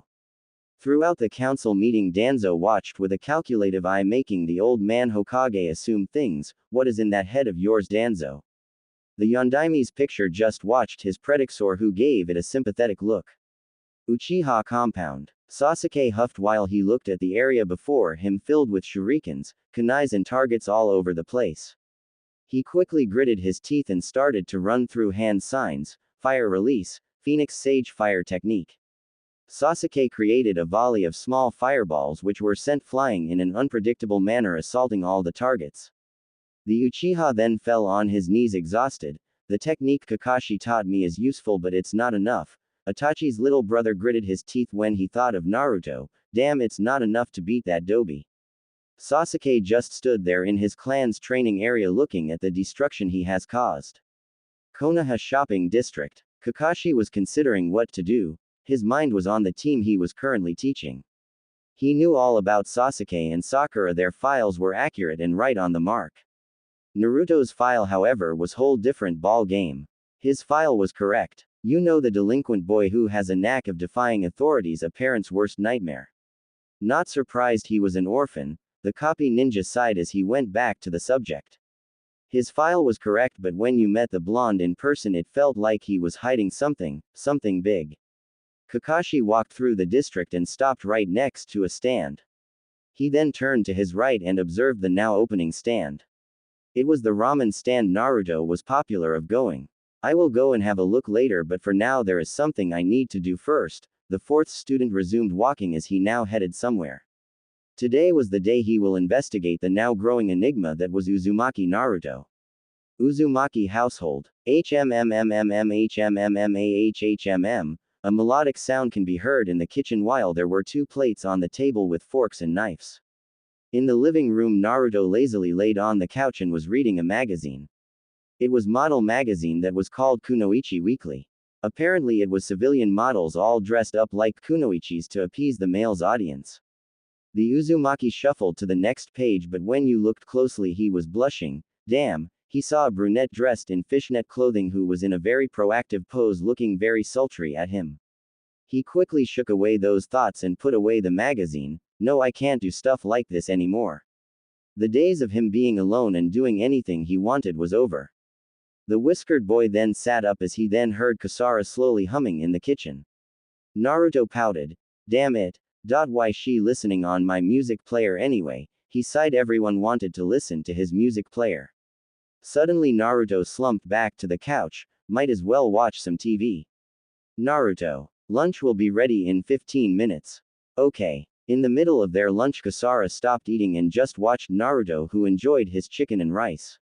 She smiled and she just looked at him. Naruto, the blonde, was in the middle of eating, just titled his head to face her. Kyuubi just smiled as she lowly got up. You got some rice on your cheek. What, really? Naruto tried to find where the piece of rice was, but it was too late because Kasara quickly scooped up the rice with her finger. Naruto just looked confused at the red-haired woman who smiled at him and put the rice in her mouth, making him blush a bit. She then sat back down and folded her right leg over her left. Naruto, there is something you need to know. Naruto shook away the numerous thoughts in his head and looked at his wife, who had a serious expression. Naruto, you seen me with your sensei and his comrade? Naruto interjected as he was nodding. Yeah, they call you Kira for some reason. The Kyuubi nodded. That's right, the thing is. Kasara then started telling him how she told the Junins that she was his neighbor and that she knew him for a long time. Throughout the explanation, Naruto had an impassive look. When Kasara finished, they just sat there in silence. So, are you my neighbor? Kasara chuckled. Yes, I am. The landlord gave me an apartment when I got out of the seal. Naruto's sweat dropped. His landlord Ryoma was a shady man, and him giving Kasara an apartment that fast didn't surprise him because he done the same thing to him. The reason why I'm telling you is that for our relationship to work, we are going to be living in this apartment and the one that belongs to Kira. Naruto's eyes went wide. What? The fox woman sighed. How are we going to do that? Kasara then got up, suddenly getting her husband's attention. Come with me. The woman just walked off, making Naruto get up and run after her. Kasara led him downstairs, surprising Naruto as she and him now stood in that secret door Naruto thought was gone. She looked at Naruto's surprised face, who was looking at the door. Don't worry, it's not what you think. The strongest Biju then opened the door, ignoring Naruto's pleas. When Naruto and Kasara both walked in the door, the Uzumaki gasped while his wife smirked. Inside the secret basement door wasn't that operation room that scared the living daylights out of him. What laid behind the door was another apartment. Kasara and Naruto both were now in the living room. Naruto turned around as the door he came out from wasn't there. Wait, where's the door? Kasara smirked. Don't worry about that door. It just took us here. Naruto's eyes went wide. You mean? Kasara chuckled as she pushed Naruto lightly and showed him the apartment. So you see, we can just get here whenever we want. Naruto nodded. So you can just appear things from thin air. Kasara smiled. No, I cannot. It's a technique called time and space. Naruto looked interested. Time and space. Kasara sighed. You will learn that one day, but for now this will be your home as well, okay? Naruto just nodded. So instead of using that door, where do you live actually? Kasara smiled cheerfully. Downstairs, silly. Naruto just sweat dropped comically. Apartment of Kurenai and Anko. Kurenai sat on the living room couch in the apartment her and Anko were sharing. Upstairs, the shower was being used by Anko at the moment. However, back to Kurenai, she sat in the living room quietly as the TV was turned off. She just sat there in silence and was in deep thought. Her mind was reeling ever since she had a conversation with her shy student about Naruto and the information Hinata had. Kurenai leaned back as the memories processed in her mind. What was Kira doing inside Naruto's apartment? In fact, she thought Kira was with Kakashi, not Naruto. She needed to see Kakashi straight away. Behind her, Anko came downstairs with a towel, looking at Kurenai. Kurenai, I'm finished. You know I have been calling you for ages. Kurenai got out of her stupor. I'm sorry, what did you say, Anko? Orochimaru's former student sighed. Nothing, just that I'm finished. Kurenai nodded and got up to have a shower, leaving Anko to herself. Anko looked at the stairs her best friend went up to. What has got into you, Kurenai? Naruto and Kasara's apartment. Naruto, now finished getting dressed, looked ready to leave. Time to train. He then went downstairs and walked to the exit, however he saw his wife at the door. You look handsome. Kasara eyed his attire. You like wearing casual clothes than the usual attires a shinobi should be wearing. Naruto smiled. You like it, thanks. Naruto now wore a black jacket with two big red stripes on the sides of his shoulders. His jacket was open, showing his buttoned white shirt. He also wore dark navy blue jeans with matching boots, with his ninja pouch which was strapped on his right leg. The legs of his jeans were folded a little, showing his boots even more. His blonde hair stood out even more as well, and his headband was nowhere in sight since Naruto decided to leave it at home for the day. Naruto also had a look to what Kasara was wearing and he blushed a bit. You look very pretty. His wife wore a red buttoned shirt which had flowery patterns on both sides of her chest. The shirt was also open all the way to her chest, showing her cleavage. You can see her black bra a bit. Kyuubi also wore matching trousers, but in between her shirt and trousers was a black belt which wrapped around her waist. Kyuubi didn't wear shoes. At the moment she was barefooted. Kasara smiled widely at the way he said about her. I'm just following your style. Naruto smirked because she was finally tempted to follow his fashion sense. By the way, I'm pretty and not beautiful. Naruto blushed at the woman who flicked her long crimson hair to the side, smirking arrogantly. Her hair was too long for Naruto to comprehend. Naruto started waving his hands to the side furiously. No. You're the two. Kasara giggled, making her husband's eyes go wide, but then smiled. What's wrong, Naruto? Naruto looked at her and just smiled. It's just I have never seen you giggle before. It's kind of nice. The Kyuubi's eyes went wide as she lightly blushed. Naruto put his hands inside his pockets and then walked past her, but suddenly stopped right next to her. Since I'm going for the day, what are you going to do? Kasara turned to look at him. I'm going as Kira for a while. Naruto's had a concentrated look. Don't worry, I know what I'm doing. The Uzumaki shook his head. I'm not really. Kasara smiled. Just watch yourself, Naruto. Naruto nodded when suddenly Kasara tiptoed and kissed him on the lips. Naruto's eyes went wide when she did that, but soon closed it and just enjoyed the sensation. The Kyuubi then let go of Naruto and smiled at him. Have a nice day, Naruto-kun. The blonde smiled and waved at her and left, knowing that he need to get used to this marriage thing. Kasara just smiled warmly at him when he left her alone, watching him leave the apartment complex as he nodded at the landlord, who nodded back at him. She looked at the landlord, who looked back as he saw her in Naruto's apartment. The man, instead of asking questions, just smiled and nodded at her, who she nodded back. That man is very suspicious. Kasara looked at the man warily as he went inside his apartment. Konoha Academy. Kakashi came out the academy as he saw children all getting inside since break was over. The copy ninja spoke with Iruka to try and get more information about Naruto. He sighed as he thought Iruka would be the one to bond with Naruto, but apparently he didn't. From what Iruka told him, he tried multiple times to befriend Naruto by showing him that there was someone that cared for him. However, each time he failed because the boy didn't care one bit. Especially the scroll of seals incident. Iruka thought he would have got through to Naruto, but in the end he didn't. Kakashi shook his head. Iruka was done. He looked at the academy clock, signifying that it was 12:30 p.m. Might as well go and have a break for a bit. He suddenly giggled as his break meant reading his precious Ika Ika. Ramen shop. Ayame Ichiraku looked bored today. Her father wasn't in and she was told to take care of the shop all by herself. Nay, Ayame-chan, when are you free? The ramen girl rolled her eyes at the dog boy who was with his team. Hinata just sat down eating her ramen quietly while giving the ramen girl quick peeks now and then.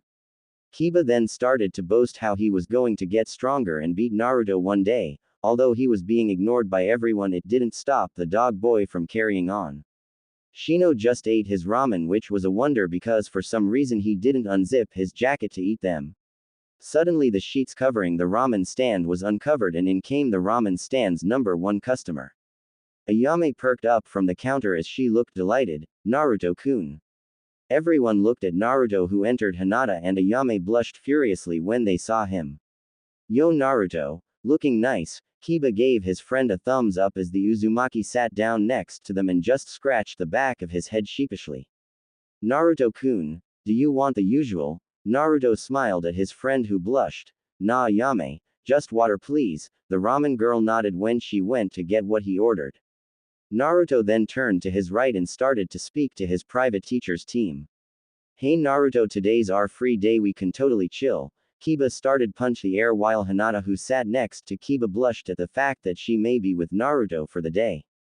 However, Naruto had other plans. Sorry Kiba, I'm going to use this free time to train. Hinata saddened while Shino looked at her. Naruto-san, why don't we train together? Hinata's eyes went wide and looked at Naruto, who smiled. Sure, I don't see why not. The Hyuga girl blushed as she started fidgeting. Shino smiled under his jacket. Here you go Naruto-kun. Ayame gave Naruto his water. It took her a while because it was hard to do orders alone. Naruto smiled at Ayame but then looked behind her. Nay Ayame-chan, where is the old man? Ayame ignored him as she was giving Kiba his ramen. She looked frustrated, making Naruto eyes go wide, thinking that she ignored him because she was sad. Oh, my dad, he. Naruto interjected as he got up roughly, his hands banged the table in the process, scaring everyone. Naruto started to shake. Ayame, the ramen girl, looked at him questionably, as the old man, is he dead? Suddenly Ayame bonked him on the head hard, making Naruto sit back down. Baka. Stop saying stupid things. Sorry. Hinata started to giggle at the two as she was joined by Kiba, who laughed, thus everyone laughed at Naruto, who pouted. Hey, I was really worried. Ayame stopped giggling. Naruto-kun, dad is not dead, he just said he was meeting a friend of his. He will be back later though. Naruto stopped eating as he straightaway looked at Ayame. What? So you're alone for the day? The ramen girl nodded. Really? You have to do this on your own the whole day? Ayame sighed. Yes Naruto-kun. The damn old man is gone for the day, huh? Naruto had a twinkle in his unknowingly from everyone as he was thinking of something. Kiba. Sorry I can't join you for training today. Team 8 looked at him questionably. Hinata had a shocked expression. But Naruto-kun, what about your training? Naruto smiled at Hinata. Don't worry about me Hinata. He then looked at Ayame. How can I train when Ayame is all alone? Ayame blushed as she looked at her friend in wonder. Naruto-kun. Kiba sighed. Damn, what a bummer. Hinata looked at her crush and the ramen waitress, who was blushing and bit her lips. Naruto, if you change your mind you know where we are. Naruto nodded at the Aburame, who then got up to leave his group following him. Kiba patted his back while Hinata smiled but soon blushed when he smiled back. Now Ayame and Naruto were alone. So Ayame-chan, let's do this. The ramen girl nodded, smiling. Thanks Naruto-kun. Naruto shook his head. Don't worry Ayame, you're my friend, all you have to do is ask and I'm there. She lightly blushed whilst smiling. Okay Naruto-kun, get an apron and we get started. Ayame was inwardly very happy because Naruto was going to spend the day with her. Even though he wanted to train, he chose to be here with her. She was touched. Okay Ayame. Naruto started to take off his jacket and stood up ready to go behind the counter. Hey, I can finally go behind the counter. Naruto smirked cruelly behind Ayame, which she didn't notice. What are you doing? A voice echoed in Naruto's ear behind, making him shiver. To-san. Ayame looked happy at her father's arrival. The old man was behind Naruto, who gulped. He looked angry. Naruto, what are you doing? Naruto turned around and started to chuckle lightly. Hey, nothing old man. Dad, Naruto was about to help since you were gone for a while. Naruto flinched at the old ramen chef's gaze. Is that so Naruto? Naruto became afraid at the old man as he had a black shroud covering him. No, I was just going, old man. See ya Ayame. Naruto quickly took his jacket and ran out of the ramen stand, leaving a smirking Tuki and an oblivious Ayame. Nara compound. I win again sensei. Shikamaru smirked at his win against his teacher yet again while his big-boned friend cheered for his friend. Arg. Asuma took a smoke in frustration while Choji giggled.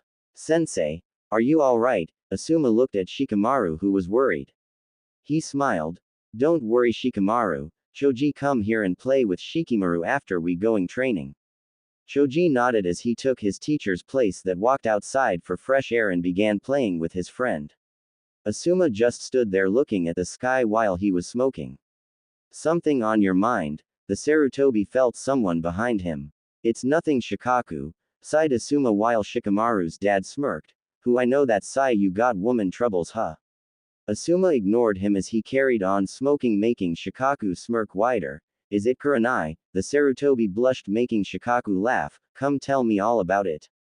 Asuma sighed. He had no choice but to tell him, as he was the only one who knew that he had a crush on the red-eyed beauty. So Asuma and Shikaku went to a different room to discuss. When Asuma told him everything, Shikaku took note and listened silently.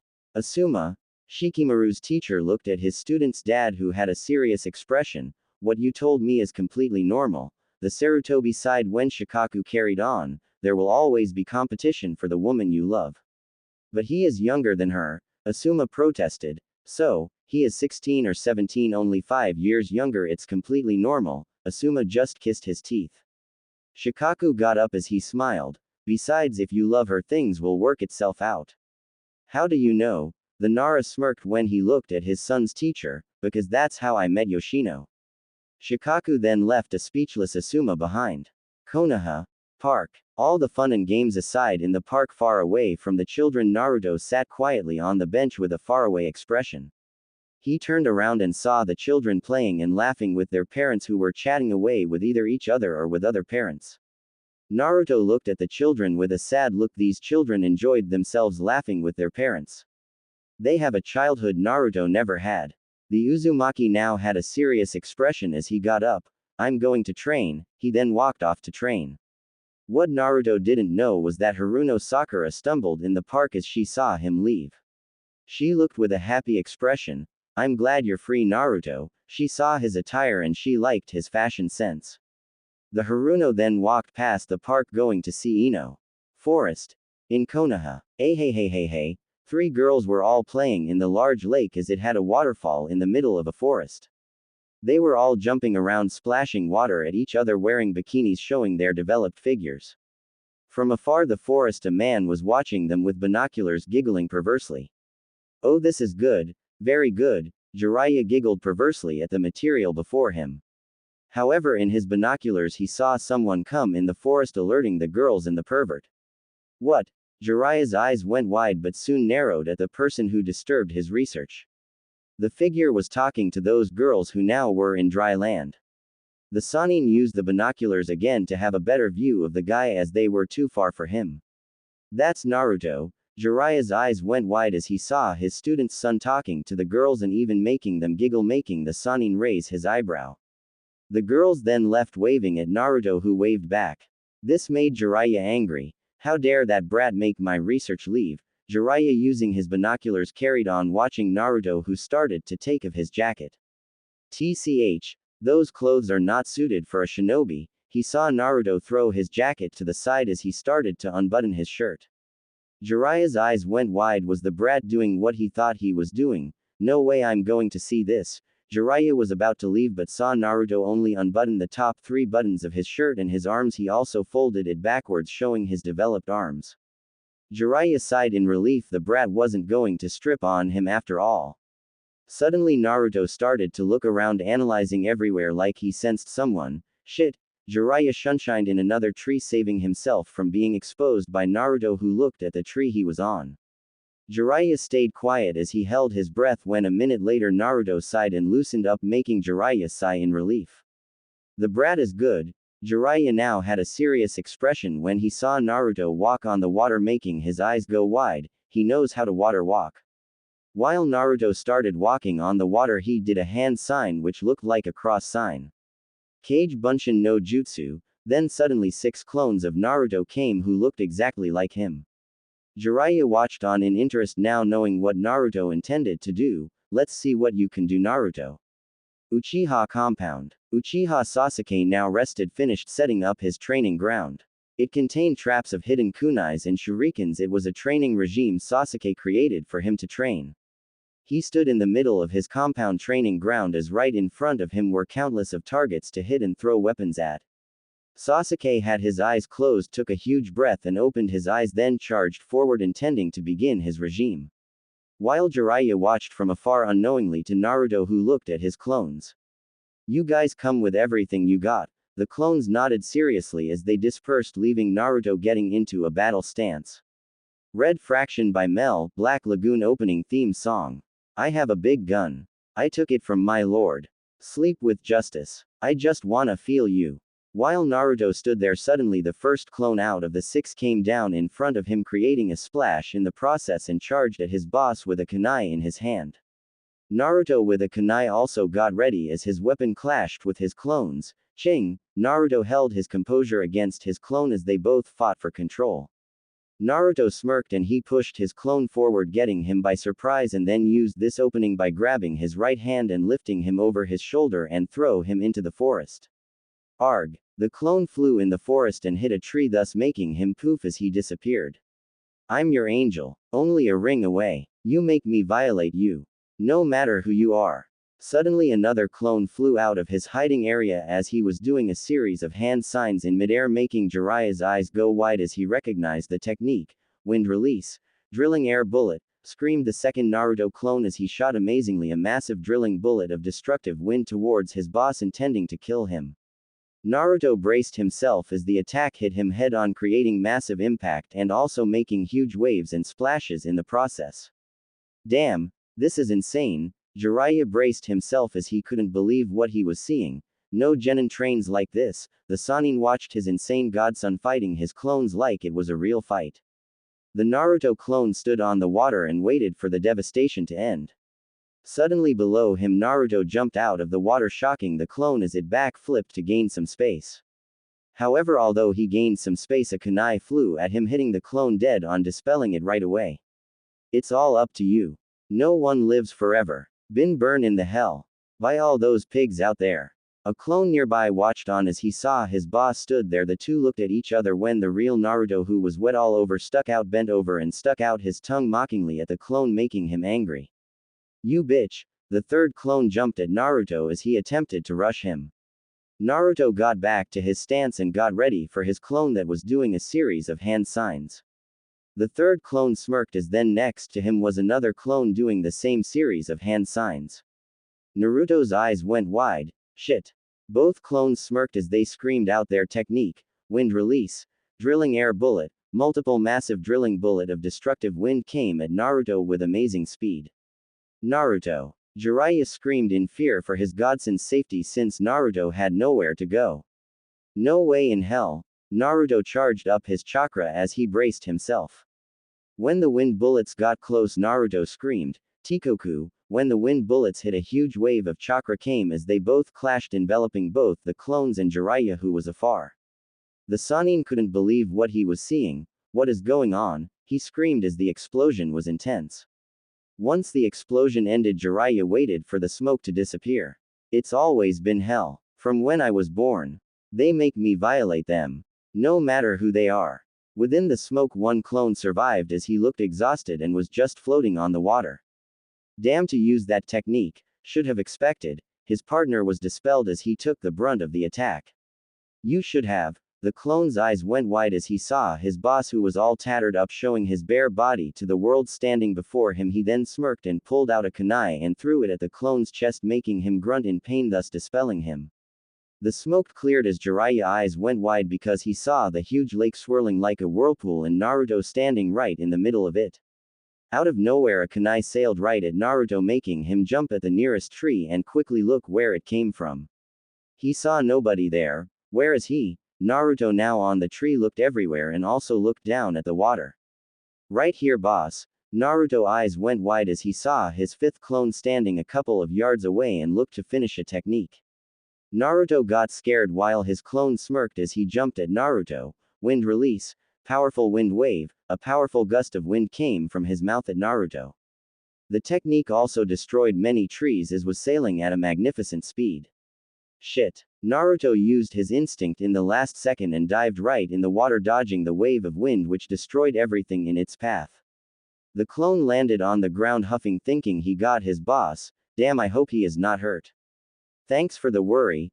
The clone eyes went wide as he quickly turned to his right towards the lake as he saw Naruto finishing his technique. Wind release. Drilling air bullet. A huge wind bullet came rushing at the clone which he didn't have time to dodge.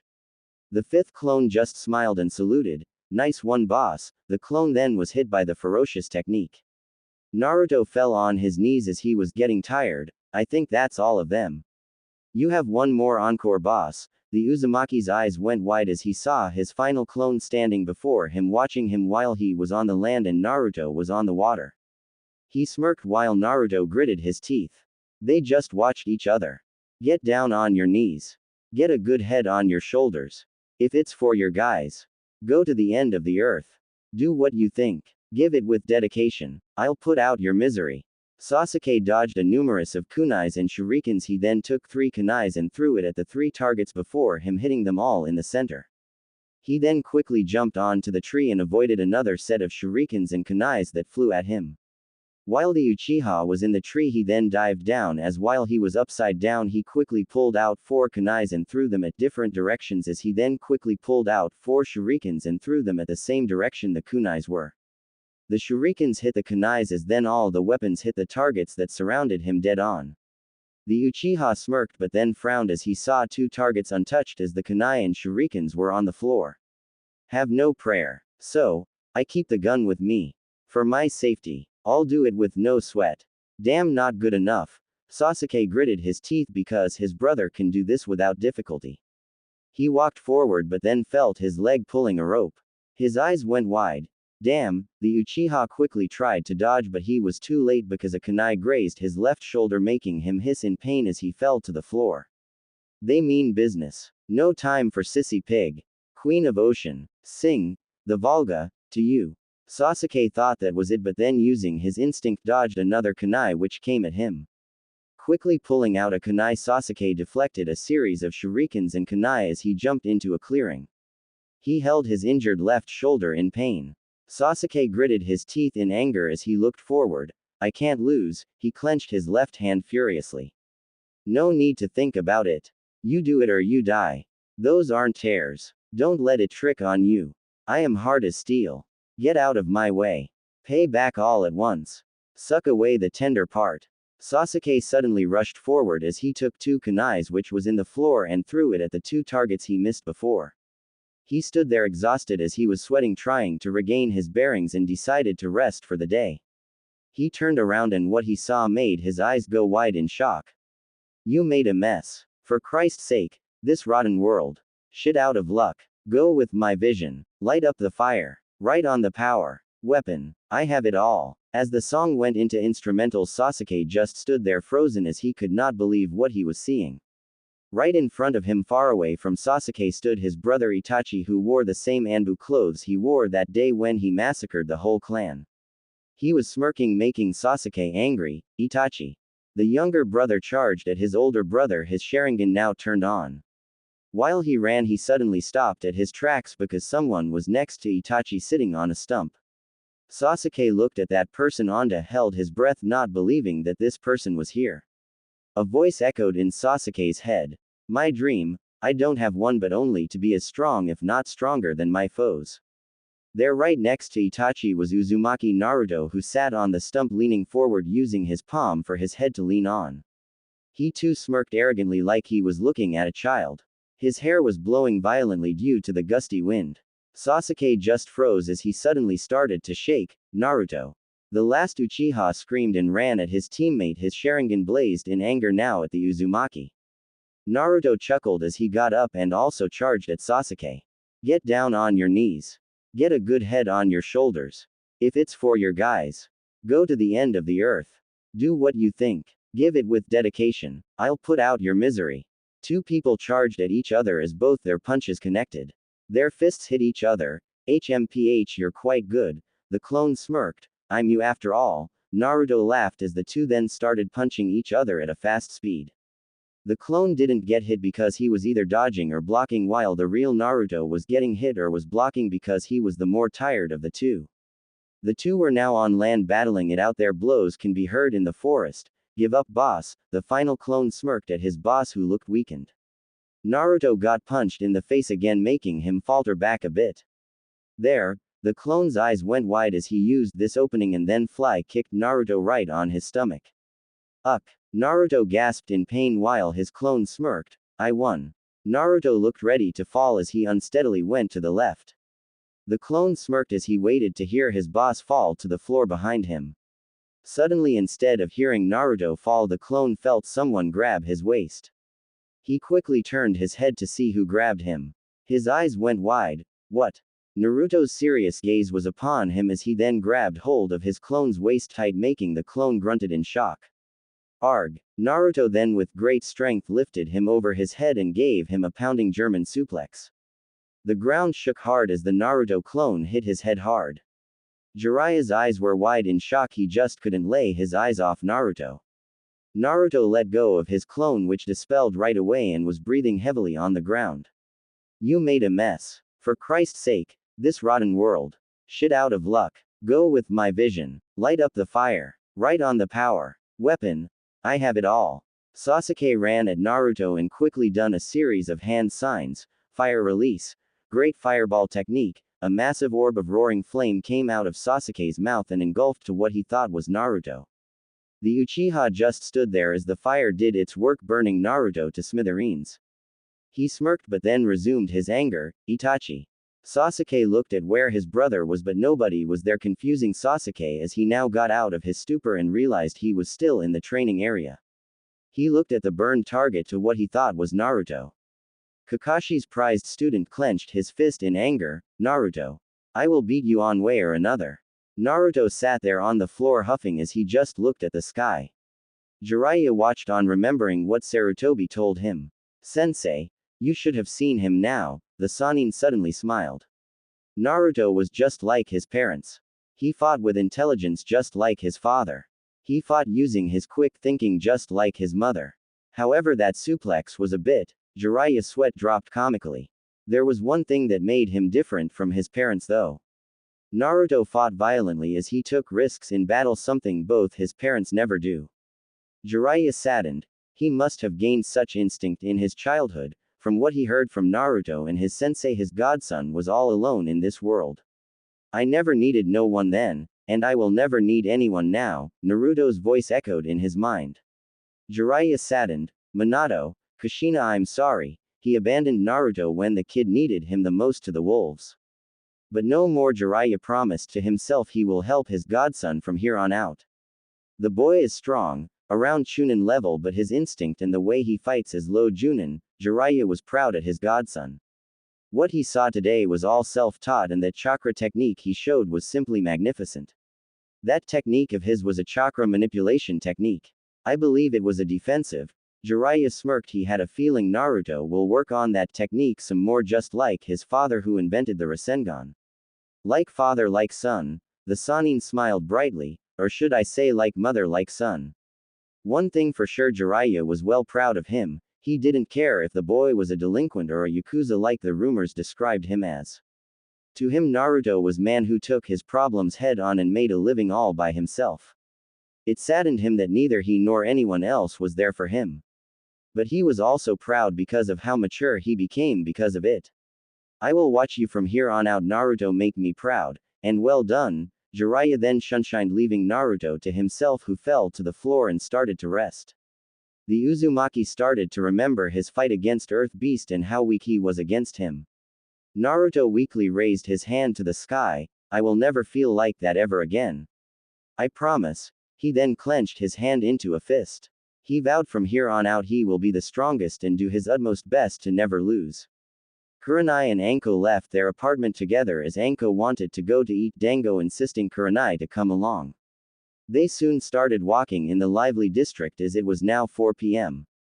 They walked past the ramen shop and stopped to look at it because they heard loud sound coming from it. The two kunoichi looked at one another questionably and then started to walk towards the shop. Get out! Tsuki screamed at Kakashi, who shook his head at the old man. He looked at Ayame with a calculative eye. It's important, I just want to know how you know Naruto, that's all.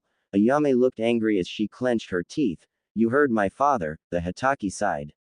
He came in to see the young girl Ayame alone. They had a nice chat, and when he mentioned what relations she had with Naruto, things went downhill. Behind Kakashi in came in Anko and Kurenai. They saw Kakashi being berated and getting yelled to leave. Kakashi, what's going on? The copy ninja sighed when he saw two of his colleagues. Nothing. Was just taking my leave. The Yondaime student left while Tuki screamed at him to never come back. Kurenai and Anko walked out after him, leaving an angry chief and a Tiriya Yame. Kakashi, what was that about? Anko asked the former Anbu, who sighed. I just asked how they know Naruto, that's all. Anko tilted her head confused while Kurenai's eyes went wide. What do you mean? Kakashi sighed again at Anko's question. I'm finding more about Naruto, Anko, that's all.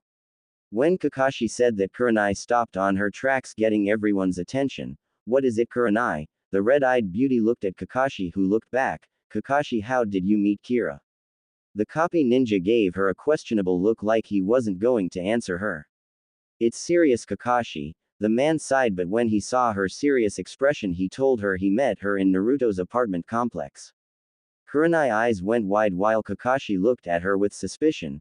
Kurenai, what do you know? Anko also looked serious, wanting to know what her friend knew. Nothing, Kakashi, it's just weird how you met her, that's all. Anko and Kakashi didn't buy it but didn't pry. Alright, see you later, I have some things to do. The two women nodded when Kakashi started to leave. Anko looked at Kurenai, who was in deep thought. She was like that this morning, the snake lady sighed. The two just carried on walking towards the Dango restaurant. The copy ninja sighed while he walked past the park where kids were playing around.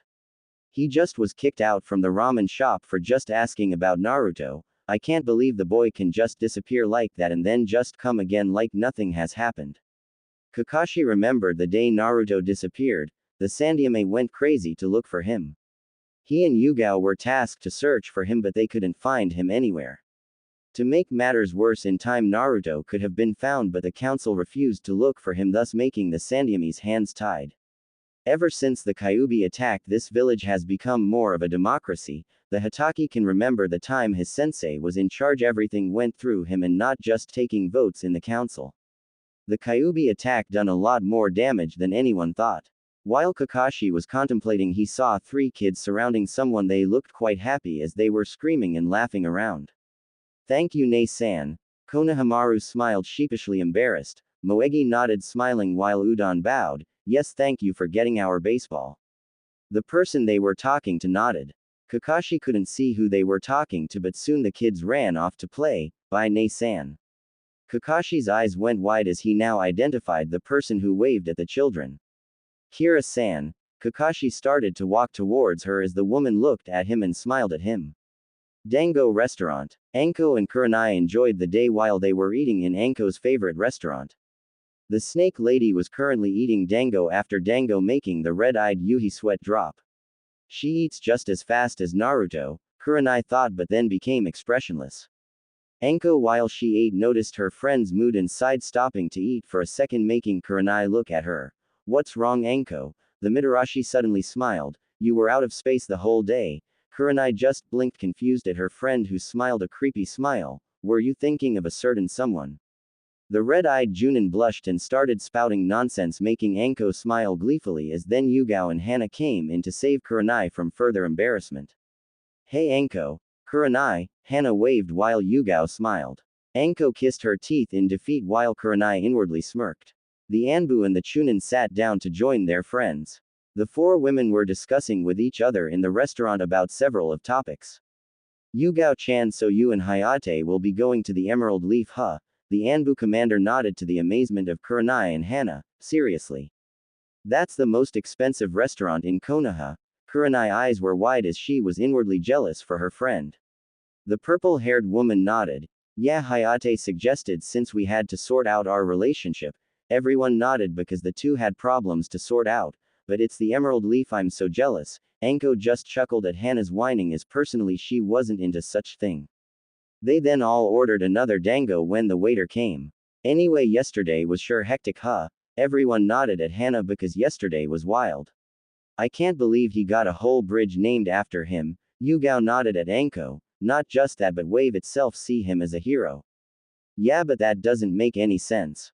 Why are they respecting him? Everyone looked at Hana. She for some reason made sense, because although Naruto helped the bridge builder and his family greatly, it didn't deserve this kind of recognition. Anko sighed. I don't know and I don't care, he is just lucky he got saved. Everyone nodded in agreement. Whirlpool Inc. Kurenai inquired while getting everyone's attention. He got a company named after him and helping him. Yugao nodded. Yes, it's amazing to do this at such of an early stage of his career. What Naruto accomplished, no shinobi achieved this kind of fame that early. He is an interesting punk. The name Tornado is rightly deserved. Anko smiled when she carried on eating. Everyone else sighed while they too started to eat. Ramen stand. What? Ow. Ayame. The ramen chef's daughter who lightly blushed slapped a plaster on his chest making Naruto hiss in pain. Tuki looked serious while he watched his daughter patch Naruto up. That teacher of yours has been sniffing around. Naruto's eyes narrowed but quickly hissed in pain again when Ayame started putting ointments. Stop being a sissy Naruto-kun, the Uzumaki scowled at Ayame who smirked at him. He was soon patched up. So Kakashi don't worry old man when he comes next time tell him how you met me. Ayame's eyes went wide, Naruto-kun but. Naruto interrupted when he put his hand on her shoulder. It's only how you met me, it's nothing important. Tuki nodded as Naruto started putting on his jacket. Ayame, old man see you later. Tuki nodded because he was going to close up while Ayame looked sad. Don't look like that Ayame-chan, it's going to be okay. Ayame nodded sadly when Naruto hugged her making her smile. See you later. Ayame waved at Naruto who left. Bye Naruto-kun. Konoha Park. The sun was setting and the children all started to go home. Two people were sitting on the bench in the sunset. Kira-san. Kakashi looked at the woman next to him who was observing the sunset sky. He found her very beautiful as the scene complemented her visage. Naruto's wife just looked on at the sunset making her husband's Junin-sensei sigh. I just want to ask you something. Kira looked at Kakashi making the Junin try to keep his voice together because she looked stunning. Kakashi got his act together quickly, however Kira noticed as she inwardly smirked. What is your connection to Naruto? Now this got Kira's attention. What do you mean? Kusara wanted to see where he was going with this. The copy ninja sighed at the growing frustration he has been through. I know he is your neighbor and that you knew for a while. Kusara nodded. Yes, that's right, me and him are acquaintances, that's all. Kakashi now had a serious expression. So you and him are just acquaintances? The Kyuubi nodded. There is nothing going on between you two. She nodded again. So why were you doing in his house? Kira inwardly got shocked. She looked at Kakashi with a stoic expression though. Kakashi carried on as he knew he needed more information to get her to talk. You were not just seen in his house but you also had his keys. Kakashi expected her to retaliate or have a shocked expression. However, he didn't expect her to smile. This made his eyes go wide. And what of it? Kakashi inwardly was shaken. What? Kusara smiled even further. What's wrong with going inside his house? But you said you were only acquainted with Naruto. Kusara looked at Kakashi deviously. I did say I knew him for a long time, didn't I? The copy ninja's eyes went wide. So you and Naruto are romantically involved then? He just couldn't believe it if that was true. Her and Naruto, that is something that can only be seen in fairy tales. What me and Naruto do is none of concern. We are just friends. Kakashi sighed. He didn't had to do this. Putting Naruto aside, how did you meet him anyway? Kusara's eyes narrowed now. I don't believe this question has nothing to do with anything. Kakashi nodded. True, but it's a question I want you to answer. Kusara and Kakashi made eye contact. Why are you asking me this anyway? No reason. Kusara inwardly smirked. What's your connection to Naruto? Kakashi sighed at her attempt to change the subject but answered her anyway. I'm his sensei. Kusara chuckled making Kakashi slightly blush. You are his sensei? The copy ninja nodded. How can you be when all you taught was the Uchiha? Kakashi eyes narrowed. She should not have known this. His eyes then went wide. Yes, Naruto told me. Kakashi looked to protest but the Kyuubi carried on. You say you are his teacher but all you did was help the Uchiha and even the Haruno. Kusara's eyes glowed in the sunset. A teacher should help his student, all you did was become a hindrance. Kakashi suddenly got up. Enough, what I do with my students is none of your concern. Kusara looked up at Kakashi while she sat down, and what I do with Naruto is none of concern as well. Kakashi's eyes narrowed. Then Hokage-sama needs to know about this. Kusara's eyes narrowed. She suddenly sighed in defeat. Okay. I will tell you. Kakashi blinked at her sudden defeat. Kakashi, me and Naruto are only friends. I was in his house only when he is not there to leave food and vegetables. The boy needs it, the copy ninja nodded as he sat back down. I met Naruto in his academy days when I moved in, that's all, the copy ninja sighed, but Hokage-sama still needs to know about this. Kasara nodded. Alright, I will come with you to explain. Kakashi nodded as he about to grab her and Shunshin. When he grabbed her shoulder, Kasara held his hand with her right arm. Kakashi, all I want is for Naruto to be taken care of. Kasara looked sad. You're his sensei, don't abandon him. Kakashi's eyes went wide as he recalled to what Obito said to him. Those who abandon the mission are trash, but those who abandon their comrades are worse than trash. Obito. Kakashi nodded as he was now determined to help Naruto. Alright Kira, I promise to help Naruto from now on. Kasara smiled. Thank you Kakashi-kun. The Hatake blushed at the suffix, but his eyes went wide when the beautiful woman before him leaned closer to him and hugged him. Thank you. Kakashi just hugged back, not wanting this comfortable feeling to end. Kasara let go of him and then grabbed his face and pulled him to her. Kakashi's eyes went wide as the two made eye contact. Kasara smiled beautifully and kissed his cheek. Thank you so much. Kakashi blushed a storm and just froze when Kira went for the other cheek. Hatake Tsukumo's son was in euphoria as he just looked at her. When their eyes met again, Kasara smirked as she saw Kakashi in a state of desire. Her eyes suddenly glowed and entranced Kakashi, making him freeze. She pulled him closer as she tiptoed. All she needed was to add a little of Yuki to hypnotize him. Once you wake up, you are finished with this investigation and you shall never know what happened between us. Is that clear? Kakashi in his hypnotized state just nodded in Kasara's hold. She smirked when she then took off the headband covering his other eye. Suddenly a great wave came upon her while her eyes went wide to what she saw. What? That eye? Kakashi's Sharingan was on full blazing, making Kasara to waver. The Sharingan was attempting to cancel her genjutsu. With her mind alert, Kasara put more Yuki in her eye and overcame this battle. She then smirked evilly and lightly slapped his face. Nice try little man, but this pathetic eye can never beat a fox. Now sleep. Kasara pushed him as Kakashi's head became woozy and started to fall towards the ground. The Kyuubi looked at him and then noticed it was getting a bit dark. She smirked evilly and then waved at Kakashi, "Ciao," and disappeared, leaving Kakashi on the floor unconscious and his memory altered. Dango Restaurant. It was 6:30 p.m. and everyone was leaving. Good luck Yugao, the Anbu commander nodded as she was the first to leave to get ready for her date. So it's still early. What you say we get drinks? Hana nodded, agreeing with Anko, but Kurenai had other plans as she got up. Anko, Orochimaru's former student and the Inuzuka, looked at Kurenai, who started to leave. Sorry, but I'm going home. Anko sighed. Suit yourself, let's go. Hana, Kiba's sister, nodded and she, Anko and Kurenai went separate ways. However, Kurenai looked determined and was on her way to Naruto's apartment. She needed to speak with Yagashi Kira. Naruto's apartment. Kasara started to walk towards the apartment complex she and Naruto lived but was in deep thought. I'm glad I told Naruto-kun about our new living arrangement. While Kasara was walking, she sensed someone walking behind her. Knowing it's not Naruto, she turned around.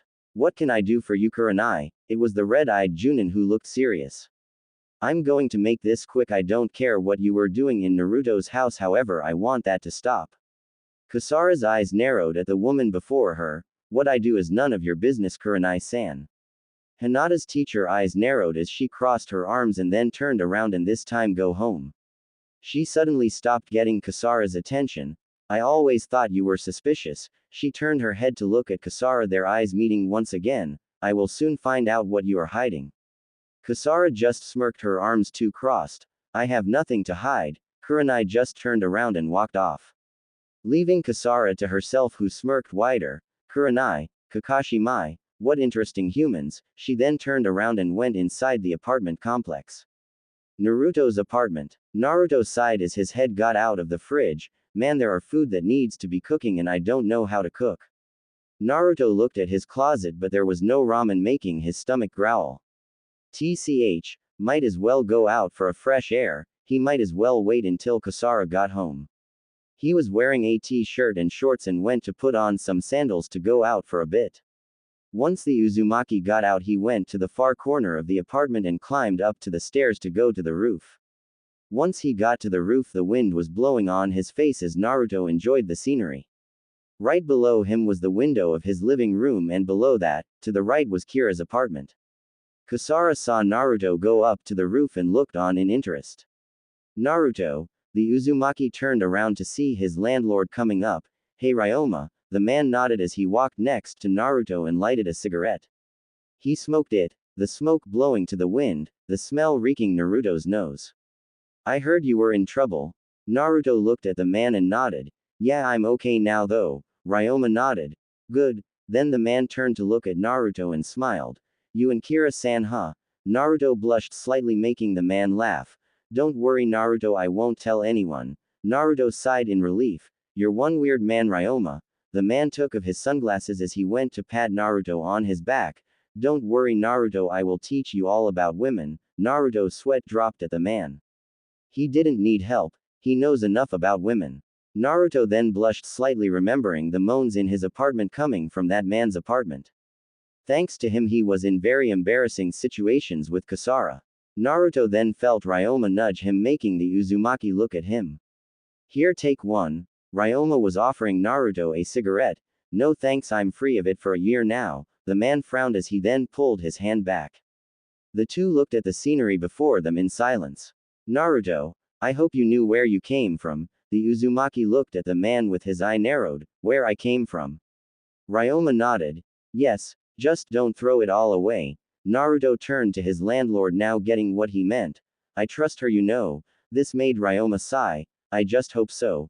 Just make sure nobody knows, all right? Naruto nodded. I wasn't going to say anything anyway, that was the past and it will stay that way. Good. Ryoma smiled at Naruto and pat his back again. I'm glad you're well, Naruto. Naruto smiled as the man then left. What they didn't know was that Kasara walked to her in Naruto's apartment as she heard everything. She had a stoic expression. It was now 7:30 p.m. in the home of Naruto and Kyubi. Hey Kasara-chan. The woman in question looked at Naruto while they sat in the living room couch. You going to make dinner, right? The crimson-haired woman nodded when Naruto sat up properly. Hey. Why don't I take you out instead? Kasara raised her eyebrow questionably. What brought this on, Naruto? The boy just smiled happily. Nothing. So how fast can you put on a dress? The Kyubi's eyes went wide when her husband just got up and ran upstairs. She sighed. Might as well see what's going to happen. Kasara then also got up, going to get dressed. Naruto's apartment. Hallway. Naruto fumbled with his button-up shirt while he looked at the mirror. It was red with a black suit. He checked himself again. His hair was groomed as the spikiness was now controlled, although it stuck out a bit. He still looked like a rich noble though. His fancy pair of black pants were just fine. He worked out the creases one more time and slipped on his shoes. Kasara, are you ready yet? Naruto was finished 10 minutes ago and he needed his wife to finish now or they will be late. It was 8:30 and they needed to be there at 9. He suddenly heard someone walk down the stairs, making him look up. His eyes went wide in amazement. His wife looked amazing. Kasara wore a dark red dress that had open slits on either side, allowing her to show off her chocolate legs when she walked. Her lipstick was applied and her nails were finely coated in her with a red color. Her shoes were just fancier versions of ninja sandals, fitted more for comfort and style. Her long hair went past her butt as it shined beautifully, and her eyes had a bit of purple eyeliner which made her look perfect. Naruto was amazed as he simply said, "Beautiful," making Kasara blush slightly. She also checked Naruto over and was impressed. "You look yourself handsome, Naruto-kun." The Uzumaki just chuckled and scratched the back of his head. "Thanks. You ready?" Naruto held out his arms to her, making Kasara giggle. "Yes, let's." The two then went out for a date. Konoha, richer parts of the district. The husband and wife stumbled upon a very expensive restaurant as there were people lining up to get in. It was a 3-store building with a massive leaf as an insignia. The leaf was in an emerald color which shined in the night. Kasara looked on in amazement and looked at Naruto with disbelief, who smiled at her. "Come on." Naruto was about to go when Kasara stopped him. "Wait Naruto, you do know where we are, right?" He nodded, smiling even more. "Yes Kasara-chan, I know." He then looked at the emerald leaf in deep thought and then turned towards Kasara. Wait right here, okay, don't go anywhere. Naruto then ran in the alleyway of the five-star restaurant, leaving Kasara pondering. 5 minutes later, which tested Kasara's patience, and the line was getting bigger. From what Kasara can see, Naruto came back huffing. Okay, come with me. Kasara saw that he had a small bruise in his face but ignored it because Naruto quickly took her to the alleyways. While they were in it, Naruto quickly knocked the back door of the restaurant. Couple of seconds later, the door was roughly opened and a huge woman wearing chef's clothes came so fast and hit Naruto with a frying pan, shocking Kasara. You punk. The huge woman then started to grab and shake the dazed Naruto. You dare come here now, of all times, asking favors, I kill you. The woman then looked at Kasara, who looked back. She let go of Naruto, who nursed his head and smiled. Why, hello there, sweetie. Kasara just smiled at the woman, who turned back to Naruto. Hurry before you get caught. Naruto nodded at the woman, who then gave him tickets. These are your tickets, your seats are at the top floor. Naruto's eyes went wide. But that's the rich parts. The big lady just smiled. You want a seat or not? The Uzumaki smiled and bowed, shocking Kasara slightly because he never does that. Thank you, Masako. The woman then laughed sheepishly. Naruto, my boy, you are my friend, now go and have a nice time with your date. Naruto nodded and quickly with Kasara went inside. What was inside made Kasara's eyes go wide in amazement. The floor they were in was the first floor, and in there looked like an expensive restaurant, as it had table and chairs with knife and forks surrounding the whole candlelit room. Naruto then gestured her to follow him, which she did. They went to a door where someone dressed in waiter's clothes was standing guard. Excuse me. Me and my date should be able to go through. The man gave them a glare. Is that so, brat? Show me your ticket. Naruto smirked arrogantly as he gave the man his ticket. The man took it and inspected. His eyes went wide and he started to shake. I'm so sorry, customer-sama, please go through. Kasara was confused. Naruto, shouldn't we be here? Naruto just chuckled lightly. Kasara-chan, don't worry, I got this. She nodded dumbly for the first time, letting Naruto lead her. The man quickly ran off screaming, another gold customer is here, shocking the staff. The man then came back as he was scrubbing his hands furiously. Please come with me, customer-sama. Naruto nodded and with Kasara went with the man. The waiter then took them to a lift in which he opened and gestured them to go in, bowing in the process. They then entered the golden red colored lift, which inside was yellowish color. The lift soon stopped at the second floor, so when it opened, loud noises enveloped them. Kasara and Naruto soon walked in on a theater where a man was making jokes to a crowd who sat on the table enjoying their meals. This is the entertainment floor where customers with the silver ticket dine. Naruto nodded as he was amazed. Kasara just couldn't believe it. So we are not dining here? The man chuckled lightly. Customer-sama, you will be dining in the next floor. Kasara nodded, following the guide while Naruto was laughing at a joke the comedian made. Let's go, Naruto-kun. Kasara grabbed his ear and started to drag him off, much to his persistence. The guide showed them to a door which led them to a beautiful decorated stairs. When they got to the third floor, they were soon in a red hall with golden walls as they saw countless of the doors. So, customer-sama, your room is this way. The guide then took them to the room which was at the end of the hall. He then showed them their room, which was room 305. The man grabbed the handle and smiled at the two. Enjoy. He then opened and led them in. Kasara and Naruto were shocked out of their wits. Inside the room was a separated table next to the window which had the most beautiful scenery of Konoha Naruto or Kasara ever seen. The night made it even more beautiful as the moon shined, providing them their only light. Next to their table was 4 trays, and when their guide opened them, they all contained the most delicious looking food Naruto ever saw. Kasara knew they were expensive. The man then turned on the music, which was a beautiful melodic soundtrack that suited the mood, making it more enjoyable. Enjoy, customer-sama. Do you need someone to tend to your needs? Naruto shook his head frantically. No thanks, we can take it from here. The man nodded and bowed out of the room.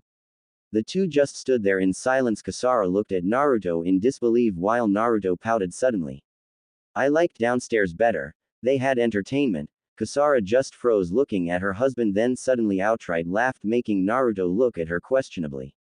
You just made my day, Naruto-kun. Naruto titled his head to the side, which looked cute to Kasara. Let's just sit down and enjoy. All right, Naru-kun. Kasara grabbed his hand softly and together they sat down and started to enjoy their meals. So Naruto-kun, how did you get us here? Naruto just finished his lobster and wiped his mouth with a napkin. He wasn't listening because his mouth was watering at the prospect of eating another nice meal. Naruto, the Uzumaki quickly got out of his stupor. Huh, you mean here? His wife nodded while she was currently finishing up as well. Masako-san helped us. Kasara sighed. She needed to be simpler. How do you know her? Naruto then smiled. She helped me once when I was a child, so when I paid her back she told me to come anytime. Kasara nodded and then finished her lobster. The two finished their second tray and was about to go for the third tray when Masako came running in. Naruto. She looked like she needed help. What is Masako-san? The big lady was huffing. I need your help, it will only take 5 minutes. I'm so sorry. Masako bowed at Naruto and Kasara. No, it's alright, what is it? Follow me, Naruto-kun. Naruto looked at Kasara apologetically. Sorry Kasara, be back in a bit. The woman just smiled. It's okay, just hurry, alright. Naruto nodded and followed Masako. The two friends were now in the lift. Naruto, a customer booked a table, but that table is occupied by a council member's son who couldn't get to the second floor. Now that customer who waited so long is going home. He even had a date with him. Naruto nodded at Masako. So what do you want me to do? Naruto sighed at how serious Masako looked. She just couldn't allow such injustice. The Uzumaki just smiled. It's how I met her. Naruto, you are dressed very nicely, so please do something. Be their waiter for the second floor. Naruto eyes went wide. What? Masako started to plead. Please, it's only for 5 to 10 minutes. Give them their food and leave, okay? Kushina's son just sighed. Alright, I will do it. Masako brightened up. Thank you, Naruto-chan. Ching. The lift stopped and then Naruto and Masako were back on the bottom floor. Masako pointed at 4 individuals and directed Naruto to 2 people who had their backs turned. They were in an argument with the other 2 people. Alright, Naruto, they are right there. Masako then gave him 2 tickets. Their names on the tickets. Now go. She then ran back to the kitchen. Naruto sighed and just walked towards the group who were making a scene. People watching now looked at Naruto, who walked towards them. The women all blushed slightly or started talking to themselves. Hey, he looks cute. Local hottie. Wow, his hair is glowing. Is it really blonde? Naruto blushed slightly at that. The seat was ours. Hayate didn't look pleased as he tried to control himself and not go into a coughing fit again. It's mine now, Shinobi, now leave me be. An arrogant-looking brown-haired man smirked with his date, a blonde model woman who looked like a lady who will suck your money dry. But Hayate was about to protest when Yugao stopped him. It's alright, Hayate-kun, let's go. The man smirked, looking at her lecherously. Hayate wore a simple black and white suit while Yugao wore a purple dress that complemented her curves. Hayate's eyes narrowed while Yugao gave an uninterested look. Excuse me. The group turned to look at the source. Yugao's eyes went wide when she saw Naruto, and the woman with the council man's son blushed. Who are you? Naruto sighed and bowed. I'm so sorry, but I'm here for The Uzumaki pulled out the tickets Masako gave him. Naruto's eyes went wide when he saw their names, Miss Azuki and Mr. Gecko. Hayate nodded, knowing who this person was, while Yugao looked shocked. Yes, take these fools away from my sight. I'm hungry. The woman giggled, laughing at the two when Naruto nodded and then bowed at Yugao and Hayate. Azuki-san, Gecko-san, your table awaits. Hayate and Yugao's eyes went wide. But this is our table. Naruto, while he was bowing, carried on. I'm so sorry, but my boss said I will have to deal with you quickly. The council man's son smirked, thinking they were going to have a less desirable table. Hayate was about to yell at Naruto but coughed when Yugao interjected. Waiter-san, where are we going? Naruto looked down. Azuki-san, I'm instructed to take to the second floor. Yugao and Hayate's eyes went wide while the council man's son stood up quickly. Wait just a minute. That should be for me. Naruto shook his head.